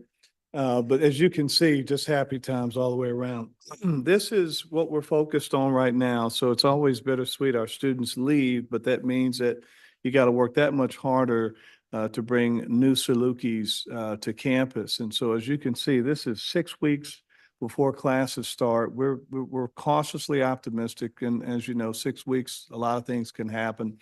But for our graduate students, as you can see, we're up 1.5%. Undergraduate students, 1.2%. And our online students, this is something that we've been really focused on. If we're going to grow, it may not all come from our traditional age students. So we've got to start looking at our adult students and those students who started, maybe need to finish, but need to do it online and can't necessarily come to Carbondale. So big focus in this area. Again, part of our strategic enrollment management plan, we worked several years, well, a couple of years back, with really trying to target in these particular areas. And so big team effort. We've got a lot of our faculty and our staff that are committed. They understand the importance of enrollment. They know financially what it means to lose one student and what that can do for the institution. So a lot of collective work happening there. Next slide. For our new students, very excited about this. We're up 14% for our new student population. A lot of these efforts, I think our Southern Illinois takeover tour that we had in our own backyard, our Put a Lid on It campaign, really working in with admitting our students that are at 275 for the admission criteria, to do that around the 17 counties for automatic admissions for those students. We'll be expanding that outside of those 17 counties this year. Having some conversations already with superintendents and principals outside of our region that are very excited about us bringing that opportunity. But that's a big piece for us, for students, as we look across the region. Our Saluki commitment, as you know, we raised that to about 103,000 dollars, 103,000 combined household income and below, and that's really taken off, especially in our area where we know where the average household income is, and so we're getting a lot of attention with folks finally believing us that this is possible. I think when they hear that number, they think there's no way I can send my kid there. And when we talk financially about what it really means, their eyes light up and they realize they can afford. And as President Mahoney mentioned, we've not increased the tuition over a number of years. And so we think this is actually attracting students that are coming in. The scholarships that we offer through our foundation, I'll talk about that a little bit later in the presentation, but we couldn't do a lot of the work that we do without the foundation support. They're a tremendous economic engine for us in terms of pushing things forward and helping us achieve our goals. Next slide. This has been a bit of a nightmare on our campus. We didn't take the approach of crying about it. We thought we better do something about this. So we really reached out and made sure we communicated with a lot of our high school counselors and our parents and all of those folks who are having some questions about what's going on with financial aid. As you can see, from a packaging standpoint, these were offers by July 1st, 2023. A year ago, we were at 12,804. Right now, we're packaging 12,965. So that percentage for us is up. Hats off to the financial aid office. Elise Weller and her team do a magnificent job. They're very high touch. They're very hands-on. They go out to schools. They're always answering the phone. And that's what's making our difference to stage off some of these issues that we know folks are having with being able to package financial aid. As you know, a large percentage of our students rely heavily on financial aid funds. And so this is a big piece that our folks are focused on, and just wanted to give them a hats off. They've done an amazing job there. Next slide. This is an indicator sometimes of, even though we're 6 weeks out, it's a really good indicator about where we may end up. When we look at our housing contracts, we're up 9.2%. That's a big piece. We want to be up there. And we continue again to get students connected in and try and attract them to live on campus. Our housing folks do a fantastic job taking care of our facilities and welcoming our students. We've got some great, through Provost Tucker and her deans, we've got some great living and learning communities that are set up that students really enjoy, whether it's aviation or automotive technology, a lot of creative things that are happening there. Our new student orientations are also up. A lot of students that are not only reserving those slots, but we've got 6 more sessions to go. We expect that to continue. These are just some indicators that tell us exactly where we may end up in this regard. So again, our folks are working really hard to make sure that they welcome those new Salukis and their parents. I've been over to speak to our students that come in. Provost Tucker has been over to speak. Several of our cabinet members go over and speak to our students and welcome them to campus. And we really think that makes the difference. It's a real high touch approach. Next slide. We set out about 3-4 years ago to be the most transfer-friendly university in the state.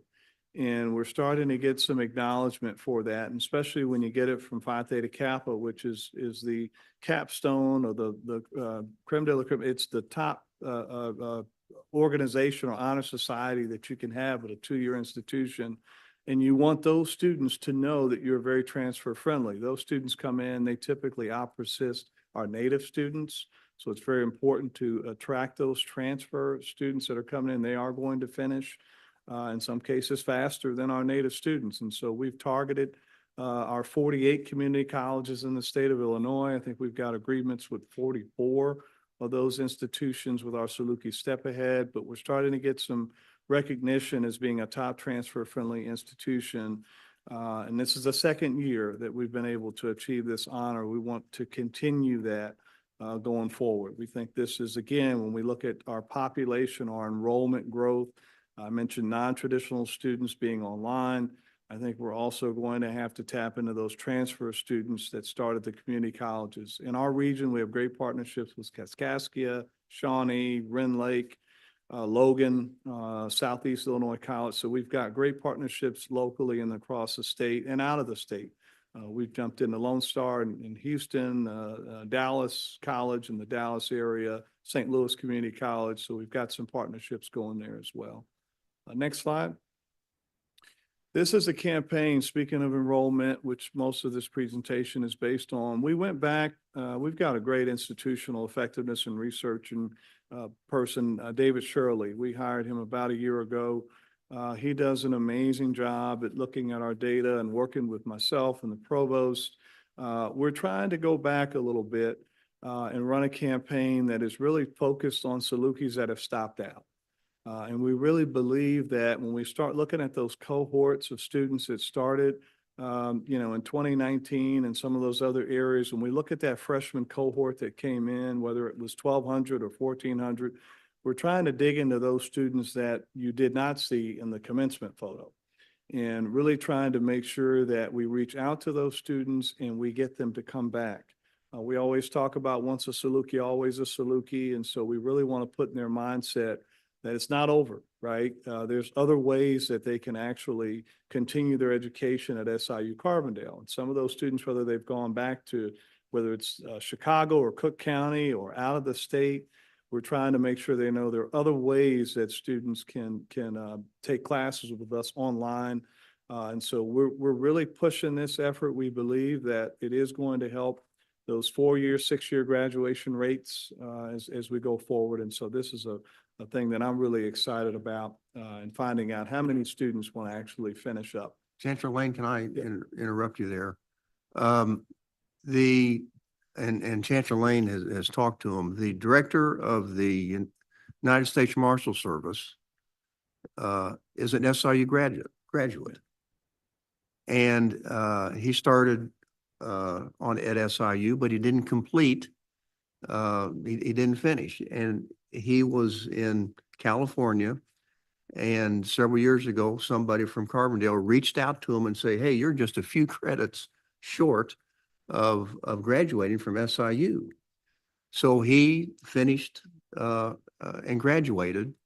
And he has told me on several occasions, and Chancellor Lane's talked to him, is that he credits that with starting his career in law enforcement that has resulted in him being the director of the oldest law enforcement agency in the country, United States Marshal Service. So it works. Definitely works, definitely works. And sometimes students leave thinking that, oh, it's over. I can't do it. I don't know how I'd come back to Carbondale. So we're making it a lot easier for them to do that. And as you mentioned with advising, when we can look at that student's transcript, determine the hours that they've actually been able to take. And it may not be that chemistry degree, right? Dr. Tucker, that they wanted that freshman year when they showed up, but it may be something else that they can use going forward. So I think that's going to be very helpful. Next slide.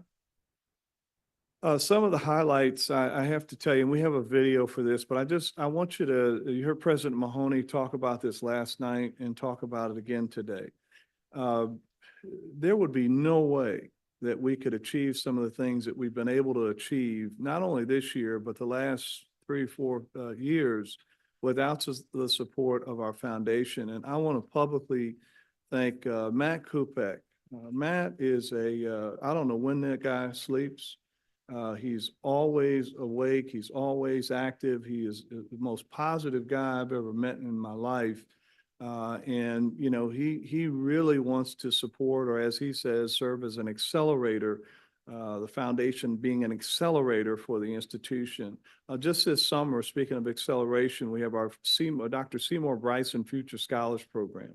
That's funded by our foundation. That brings in a total of 50 students that are coming in this summer, taking classes on campus right now, Summer Bridge Program, to be able to get to the fall semester. And we've had high 90+% rates of success with students that are coming in, and in some cases at risk. So the foundation has been able to fund that, but you can see the numbers on there. It's a team effort. Everyone on our team, you know, people get out and they get after it. We've got a lot of development officers that Matt has on his staff. These folks are all over the place, doing an amazing job. I think people are bought into the Imagine SIU 2030. They're seeing some of the positives that are happening and they want to be a part of it. And I think that's why we're having the kind of success that we're having. But I'd be remiss if I didn't focus on those last three bullets. We've had some very strong support. Obviously, I mentioned it earlier from our board. As you can see, our Simmons Law School, our Tedrick Welcome Center, thanks to both of our trustees, and then our annual day of giving, again, our folks, our faculty, our staff, our community, folks that are always wanting to see the university do well. So I do have a video. I think this gets us closer to the end of the presentation. I think if you go one more slide, and if there's one, we can move through that one. I've talked a little bit about the Saluki Takeover Tour Initiative. So we'll go to the video, and I think that'll conclude the presentation. Record-shattering success this year, the SIU Foundation raised over $46 million, a whopping 51% increase over last year. Awarded over $5 million in scholarships, impacting 1,842 students and reaching an endowment of over $200 million. And that's not all. Driven by bold visionaries, proudly planting their flag, etching their names in SIU history, forging a stronger future for our university, building a legacy that is unmatched, setting the bar for all others. The SIU Day of Giving brings us together, raising $3 million in one day. Saluki Takeover Tour set a course engaging alumni from coast to coast, from St. Louis, Chicago, and Springfield, through Florida and into Nashville and out to Hollywood and back home with our friends in Southern Illinois. Together, we celebrate our women leaders. We have a ball supporting our students. We launch exciting plans for the future. We tee up generations for unprecedented success. We break ground on major projects, and we honor those who have paved the way. We look forward to what's ahead as we strive to make even more history. It gives you a little bit of chills. That was about a 30-foot putt that the judge put in for us. I just want to point that out. I mean, it was on the last hole. We captured it on film too. So I don't know if you've seen that a few times, haven't you, Judge? Blind squirrel gets an acorn every now and then. Well, that concludes our report. Thank you. Thank you, Chancellor Lane. Dean Cruz? Thank you very much. Welcome to the School of Medicine. It's good to be here. Today, I'm going to talk about women in leadership. I think you already saw a fantastic example when you heard from Dr. Wendy Wills-Elamine, who's been an astounding leader at the School of Medicine, who's been able to engage the community, engage academic organizations, and engage private companies to support the work that we do. And she has clearly developed programs that have had local, regional, and really great national impact. So that was great to hear from her. I do want to mention this. The American Women Medical Association gives Inspire Awards, and last year they gave a total of 65 awards for the whole nation, and 4 of those awards went to women faculty members at the SIU School of Medicine. So here you see them, Dr. Stacy Satovia, Vidya Prakash, Janet Albers, and Kari Wolf. These awards, I'll just read from the document. They celebrate accomplishment women in medicine who exemplify the highest values of vision, integrity, service, and collaboration in medicine and healthcare. This is a leadership award for activities that inspire other women to higher levels of achievement in the discipline of medicine. So Dr. Stacy Satovia is a professor of internal medicine. She's actually our medical director of continuing professional development, but she received her award for her work in culinary medicine. So that's a discipline that combines the art of food and cooking with the sciences of nutrition, medicine, and healing. So her team's work has created an amazing enthusiasm among our students, and it primes them for understanding better health. Dr. Vidya Prakash is a professor of internal medicine and infectious diseases, and she is our chief medical officer and associate dean for clinical affairs and population health. But she received her award for her leadership in the development of the SIU School of Medicine Alliance for Women in Medicine and Science. And the book that you got from Dr. Elamine, about 4 or 5 pages from the back, you'll see a description of that alliance. That alliance clearly, with its work internally and engaging experts from the outside, has transformed the institutional culture here and really has inspired many young women to paths in leadership. Dr. Janet Albers is professor and chair of the Department of Family and Community Medicine. She received her award for her collaborative work to develop a pervasive network of federally qualified health centers in Western, Central, and Southern Illinois. So this work led to the establishment of our community health worker program. But first, we started with hotspotting, and she inspired people in her department to engage second-year medical students to get that program started. And now, throughout this area, we do have a pervasive network of community health workers, and that's improved equity and access to healthcare for thousands of people in our 66 counties. Dr. Kari Wolf is professor and chair of psychiatry. She's also the president-elect of the Association of Departments of Psychiatry, a national organization, but she received her award for her collaborative work to develop the establishment and the advocacy needed for the State of Illinois Behavioral Health Workforce Center that's here at SIU. So already you heard in the past couple of times that I presented about how that's already expanded state funding for positions in psychiatry, residency, licensed clinical social workers, all of those things like that. So it's been a huge success. Also, on top of that, Dr. Susan Hingle has been named the president of that organization for FY25, the Association of the American Medical Women's Association. So she is our associate dean for human organizational potential, professor of internal medicine. And I think you see up there that in 2021, she won the AMWA Elizabeth Blackwell Award, which I had presented here before. But just as a reminder, that award is granted annually to the woman physician who's made the most outstanding contribution to the cause of women in medicine in the United States. So that's a good one too. Okay, just some statistics now. I do this every so often. So the total number of faculty members at the SIU School of Medicine has risen by 20% over the past 4 years. The number of women has increased by 31% in those faculty positions.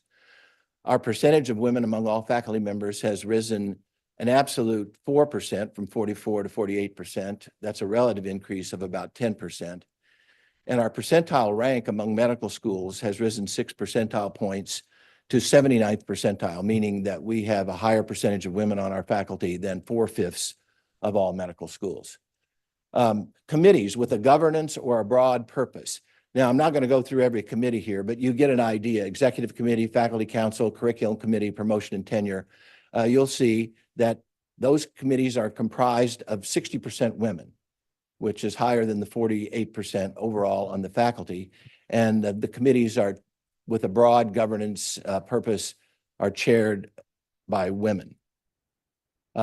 Here's some committees with a targeted purpose, and you'll see those targeted purposes there in those 16 committees. Those committees are comprised of 52% women, and women chair 67% of those committees. Now, we also have a lot of clinical committees that are not included here, and I'll mention those in a composite thought in just a minute. Now, here's executive leadership positions, including associate deans, associate provost, department chairs, and executive directors. 25 of 41 of those positions are held by women, or 61%. And then putting this summary together, again, all faculty members, 48% women. Now, all major committees, education, research, and clinical, 51% women, with women chairing 70% of those committees. Pretty amazing, as a matter of fact. I'll just say over the past 4 years, the percentage of women in the research committees and clinical committees has gone up a lot, and in the educational committees has gone down a little bit. But I think that's actually a good sign for women. So major leadership positions, if you just take executive leadership positions and committee chairs, 55 of 87 or 63% for the School of Medicine. Now, women in leadership positions at the School of Medicine bring a very great perspective and a very refreshing perspective to leadership. My hope is that they are not socialized into doing things the same old ways as they come into these positions. And I also have another hope that I'd just like to take a moment to mention. I think most of you know that over the past 30 years, I've held national positions in certifying organizations for workforce development for a federal agency and for advocacy work at the legislative level in the federal government.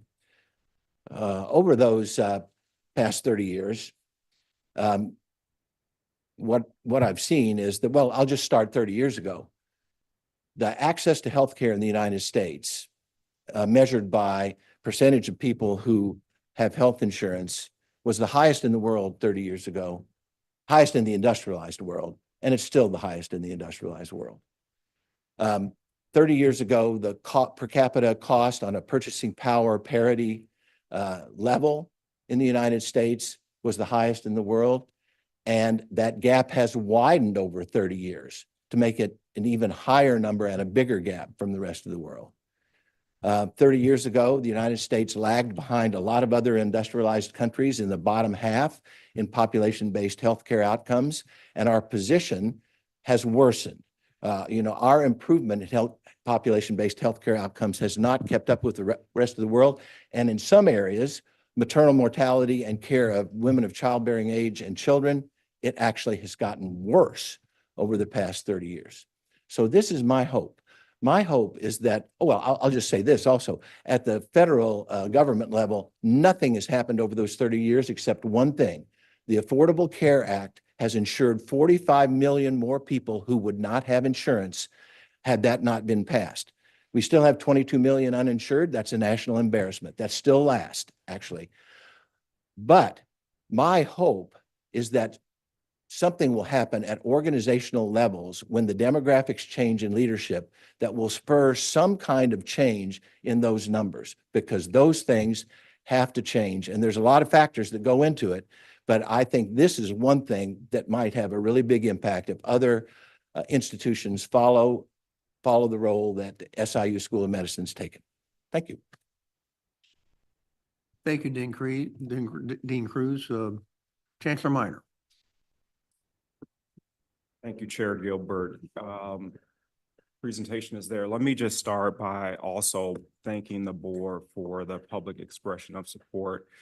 I personally appreciate it, and it makes a big difference in our university community. So I want to say thank you. I also want to welcome our two newest trustees, our two student trustees. I don't know what we'll come up with to match the swimsuit free throw interruption bit that our colleagues have going on, but I want to personally welcome you to the board. I also, Trustee Salger, want to invite the entire board to the Bronze Boot match. This is a longstanding duel between SIUE and St. Louis University. It will be played September 8th, which is the week of the board meeting, which I believe is in Alton. It's played at City Park in downtown or Midtown St. Louis. Is it formerly downtown? It's Midtown. But it's a wonderful experience. SIUE took home the trophy in the men's match last year, and we're hopeful that we'll take home 2 trophies this year, but I want to make sure that the board has all of the information should you decide to attend. I want to start the presentation, and it will match the Chancellor Lane's presentation, a focus on enrollment and the pipeline. I always like to start, and I talk about commencement as one of the most important things we do, which is graduating our students. Anyone who will listen over the last 2 years, I have spent sharing with them that SIUE is the #1 producer of bachelor's degrees in the Metro East and the Metro St. Louis area. That is a very important metric for our business community and those individuals who are focused on workforce development. This past spring, or this past May, I should say, SIUE graduated or conferred 2,228 degrees. This was 483 more degrees than we conferred just the last spring. And so we're very proud of that and very proud to continue to say that we're the #1 producer of bachelor's degrees in the region. I also want to thank President Mahoney, who was present for all 7 ceremonies. I think it is safe to say that he saw all 2,228 graduates cross that stage. And we didn't have issues, Chancellor Lane, with the decorum of people crossing the stage. We didn't have issues. But we're very proud of this and look forward to continuing to give students opportunities to earn a post-secondary credential. The next slide I want to talk about is fall enrollment, and maybe the most important thing on the screen is the asterisks. For all of the reasons that we have discussed today, the public narrative about the value of college education today is concerning, right? We're hearing more and more families and the public generally questioning the role of public higher education. I think it's fair to say that college graduates today will still earn $1 million more over their lifetime compared to a high school graduate. And that is significant. So our full enrollment numbers, we're projecting 2,442 students. You've heard President Mahoney talk about the complications with FAFSA this year. And I think it's fair to say that the behavior of students and families is also very different than what we've seen in years past. Some of the decision-making is happening later and later in the cycle. So even as we're just weeks away from the fall term, we're still receiving new applications and new decisions, right? Either or both ways, whether students are deciding to attend SIUE or not. So I don't know that there's anybody in the enrollment management community who feels secure in whatever number that they're posting. We obviously have to get through the balance of the summer, but like most institutions, we have a pretty significant calling campaign. But one of the trends, even despite the gains that we've seen in Illinois, we're also seeing a significant number of students who qualified to attend college, who've applied to college, who've been admitted to college, but for some reason are deciding not to attend. And that is a trend that we're going to have to continue to pay attention to. I'll just show you here. Let's see if I've got a pointer on this screen. This number is the total number of students who've been admitted to an Illinois public institution in the state. This column is for the entire state. The column on the right is SIUE's number. But of the students who have been admitted, 25,000 will enroll at a public university in Illinois. More concerning to us is the second number, right? Nearly as many, right? Almost 20,000, a little more than 19,000 have been admitted but won't enroll. So when we call our friends at Carbondale, at Northern, at Illinois State, those students are not showing up in those places either. For SIUE, Willem, this is a number from last summer. This is the June 2023 number. But you'll see more students, right, who were admitted, decided not to enroll than those who were. And this, again, this is students who are not enrolling anywhere.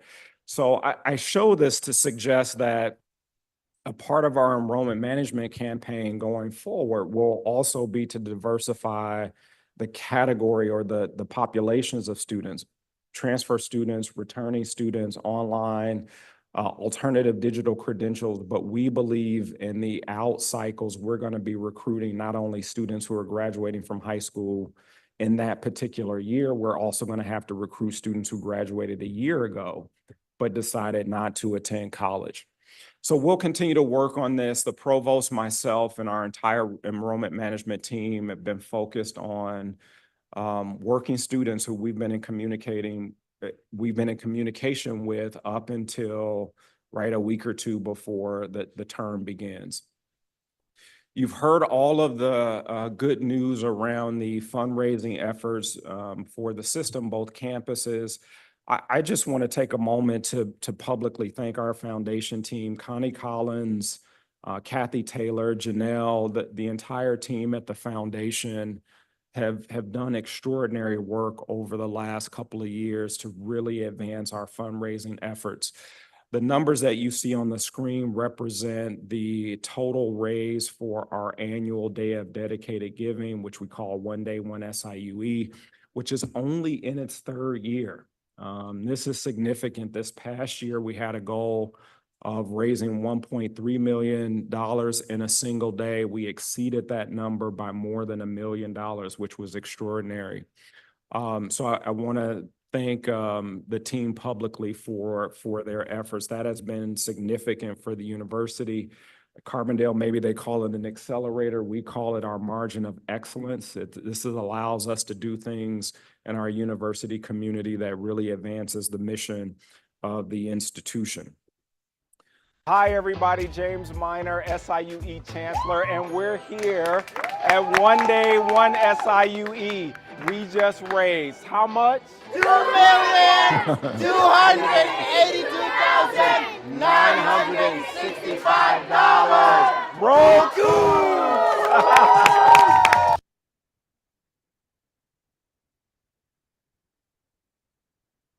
So maybe I was expecting the video at the front of this slide, not at the end, but it was an amazing night. The other thing that I would say about our efforts, more than the dollar amount raised, one of the things that we're really proud about was the level of donor engagement and the number of individuals participating in our campaign. Almost 3,000 individuals decided to give with us on that day. You can see it was quite the party. One of the things the foundation team does really well, they throw the best party in our university community. And so this was held in the Meridian Ballroom, and it was just a great opportunity to celebrate the university and our students and our faculty and many of our initiatives. I'll just move forward and give you a quick update on the health sciences complex. If you drive on campus today, you're starting to see that building come out of the ground. We are still expecting the completion of the building in summer of 2025, so we'll be extending an invitation for a ribbon cutting ceremony. The foundation is complete, as I'm told. I've got my own hard hat and vest, and I'm invited to visit whenever I have time, but it's really remarkable to see that building come out of the ground. Most of you know that will be the permanent home for our schools of nursing and pharmacy. And I learned in preparation for this meeting that pharmacy has never had a permanent home. So Trustee Hightower, we talked about the establishment of that program for the entire life cycle of our School of Pharmacy. They have been in better or worse temporary space. And so we are excited that they will have a new modern home to continue to produce the healthcare professionals that our region needs. One other update I want to just share. So much of what you've heard today about enrolling students, Dr. Elameen's presentation was so much about the pipeline of students and getting to them early. We recently, back in April, signed a partnership with Big Brothers Big Sisters of Eastern Missouri's. They have a Big Futures initiative, which is designed to mentor students after they graduate from high school, or their traditional Big Brothers one-on-one or Big Brothers Big Sisters one-on-one match program.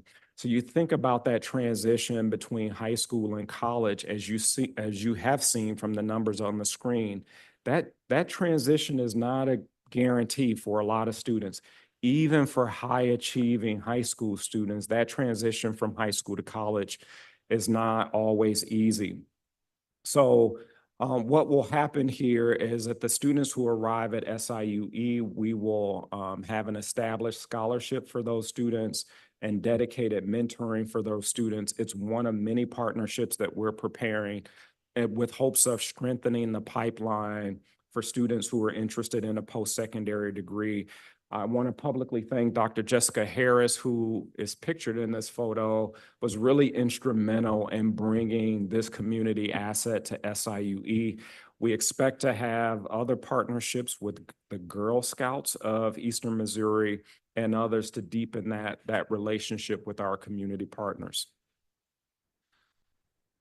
I want to introduce you to two new deans, one of whom I think Dr. Hayek attended the reception last night.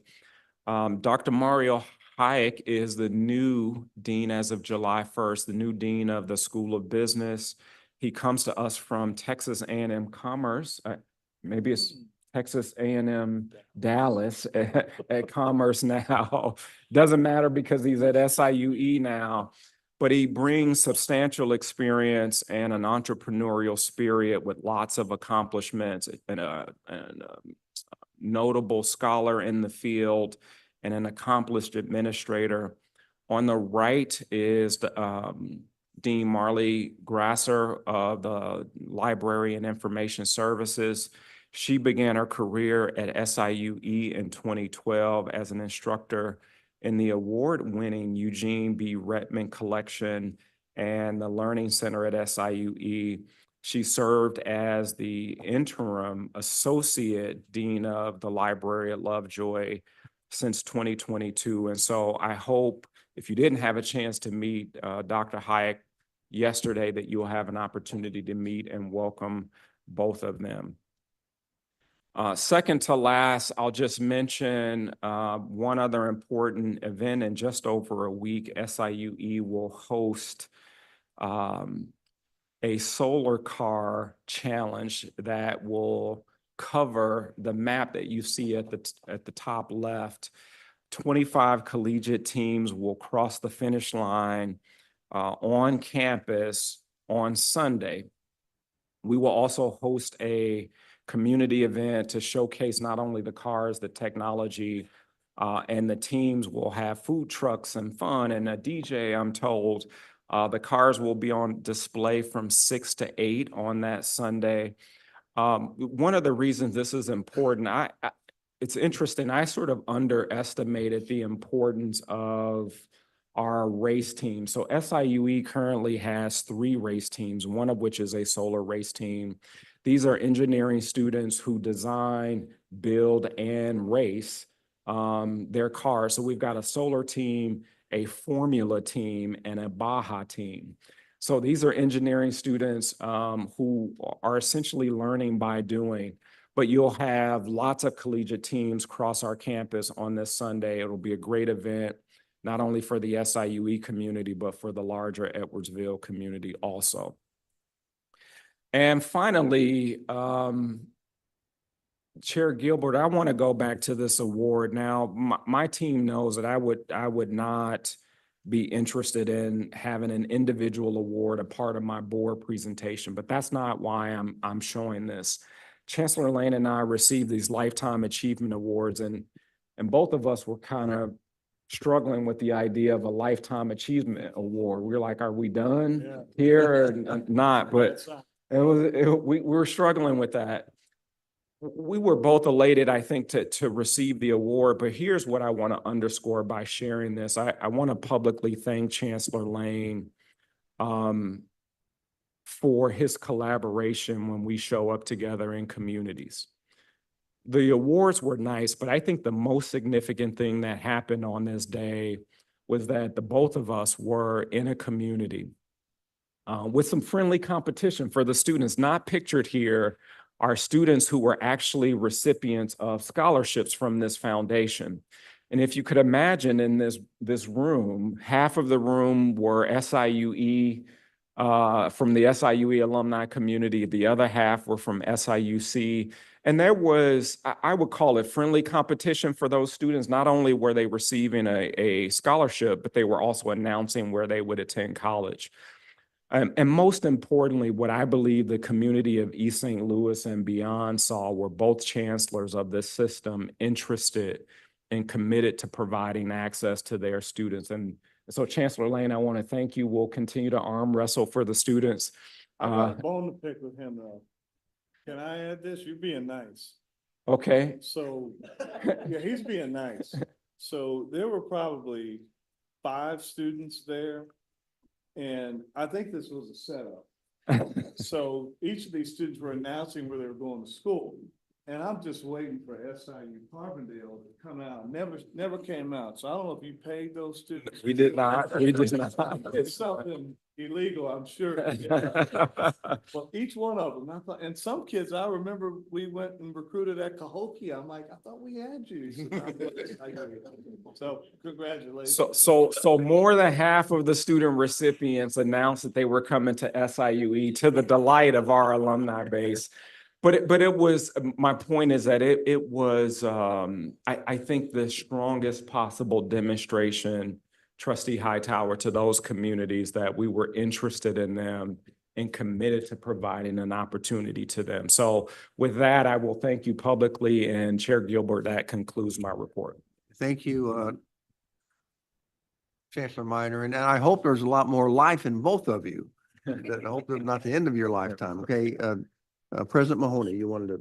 Yeah, whenever you get a lifetime achievement, I always feel like channeling Monty Python. I'm not dead yet. I mean, I don't want a lifetime achievement quite yet, but congratulations to both of you. Chancellor Minor, I don't think you'd mentioned the total fundraising for SIUE for last year, which I think would be good to share with the board as well. Yeah, thank you for mentioning that. So I believe we're at 12.3 million, which is another. 6, I think, is what I hear. Thank you. 12.6. Thank you, Lauren. Which represents a record high for the second consecutive year for this university. That is extraordinary. The number aside, what I want to underscore, it is one of the examples in university communities when you have the right team of individuals who are focused on a common goal to advance the university. I will say personally that when I arrived in March of 2022, I'm not sure that there was anyone in our university community who thought that was possible, right? So that is a significant accomplishment for our foundation team, and I hope that they hear us publicly acknowledging their efforts. It is quite significant. Thank you, President. And that's about twice where we were a few years ago. And so that's a pretty significant accomplishment. The other thing I was going to add, you talked about the health science complex. And again, going back to what I mentioned earlier about state support. For about the last 20 years, I've been in administration positions where if there was a groundbreaking on campus, I was there. That is the first and only groundbreaking I have ever been to for a state-supported facility on a university campus. So the fact that we have that in Illinois is unique. It's not something that's happening nationally everywhere, and that facility will do wonders for our nursing program, for our pharmacy program. And so again, this is another way to thank the state for the support that they gave for that building. But again, that is extremely rare nowadays. You don't get that very often. Chancellor Minor, I want to point out something when you're talking about your fundraising. I remember on the first annual Day of Giving, they brought their goals to you and you sent them back and said, that's not acceptable. And that set the stage. Good job. Thank you. And just want to add that the wonderful report, the successes of Carbondale and Edwardsville and the medical school, as Trustee Hightower says, we need to tell our story out there because we're moving forward. We need to let the community and the public know we're moving forward, and that's going to help with the growth and development of all 3 campuses. So appreciate all the reports from you. Our next item is the call of the omnibus motion. The trustees have had approximately 10 days to study the items on the agenda. A certain number of items are routine or self-explanatory, so to save time, we act upon them in one motion and one vote. Madam Secretary, will you please read the items suggested for the omnibus motion? The omnibus motion will include board agenda items H through V and board agenda items X through BB. Is there any discussion? If not, is there a motion to approve the items for the omnibus motion? So moved. It's been moved and seconded. They're going to ask for a roll call vote. Connolly? Yes. Curtis? Yes. Ford? Yes. Gilbert? Yes. Hightower? Yes. Sauger? Yes. Sharma? Yes. Simmons? Pedrick? Yes. I declare the motion to approve the omnibus motion has passed. Board items F and G, reports of purchase orders and contracts for March, April, and May 2024, SIUC and SIUE will be voted on separately. Do I have a motion to approve those items? So moved. Second. Been moved and seconded, and now going to ask for a roll call vote on items F through G. Connolly? Yes. Curtis? Yes. Ford? Yes. Gilbert? Yes. Hightower? Yes. Sauger? Yes. Sharma? Yes. Simmons? Pedrick? Recuse. Okay. I declare the motion is passed. The next board item, item W, to approve the acquiring the real estate for West Herndon, West Miller, and North Bond Street, Springfield School of Medicine, SIUC. Do I have a motion to approve this item? So moved. Second. It's been moved and seconded. Now ask for a roll call vote. Connolly? Yes. Curtis? Recuse. Ford? Yes. Gilbert? Yes. Hightower? Yes. Sauger? Yes. Sharma? Yes. Simmons? Pedrick? Yes. Okay, that motion has been approved. We're now going to ask for a roll call vote on board item W. We're done. Okay. All right. That concludes the business of the Board of Trustees today. The next regularly scheduled meeting of the board will be held September 12th at the SIU School of Dental Medicine in Alton. The news conference will immediately happen after conclusion of this meeting. May I have a motion to join the full board meeting? I mean, no one wants to adjourn. Second. Second. Okay, been moved and seconded. Madam Secretary, please call the roll. Connolly? Yes. Curtis? Yes. Ford? Yes. Gilbert? Yes. Hightower? Yes. Sauger? Yes. Sharma? Yes. Simmons? Pedrick? Yes. Okay, the motion is carried and the meeting is adjourned. And I want the record to show that it is 11:29. Dr. Hightower and Trustee Tedrick. Yeah, but we didn't get our mandatory break today. Yeah.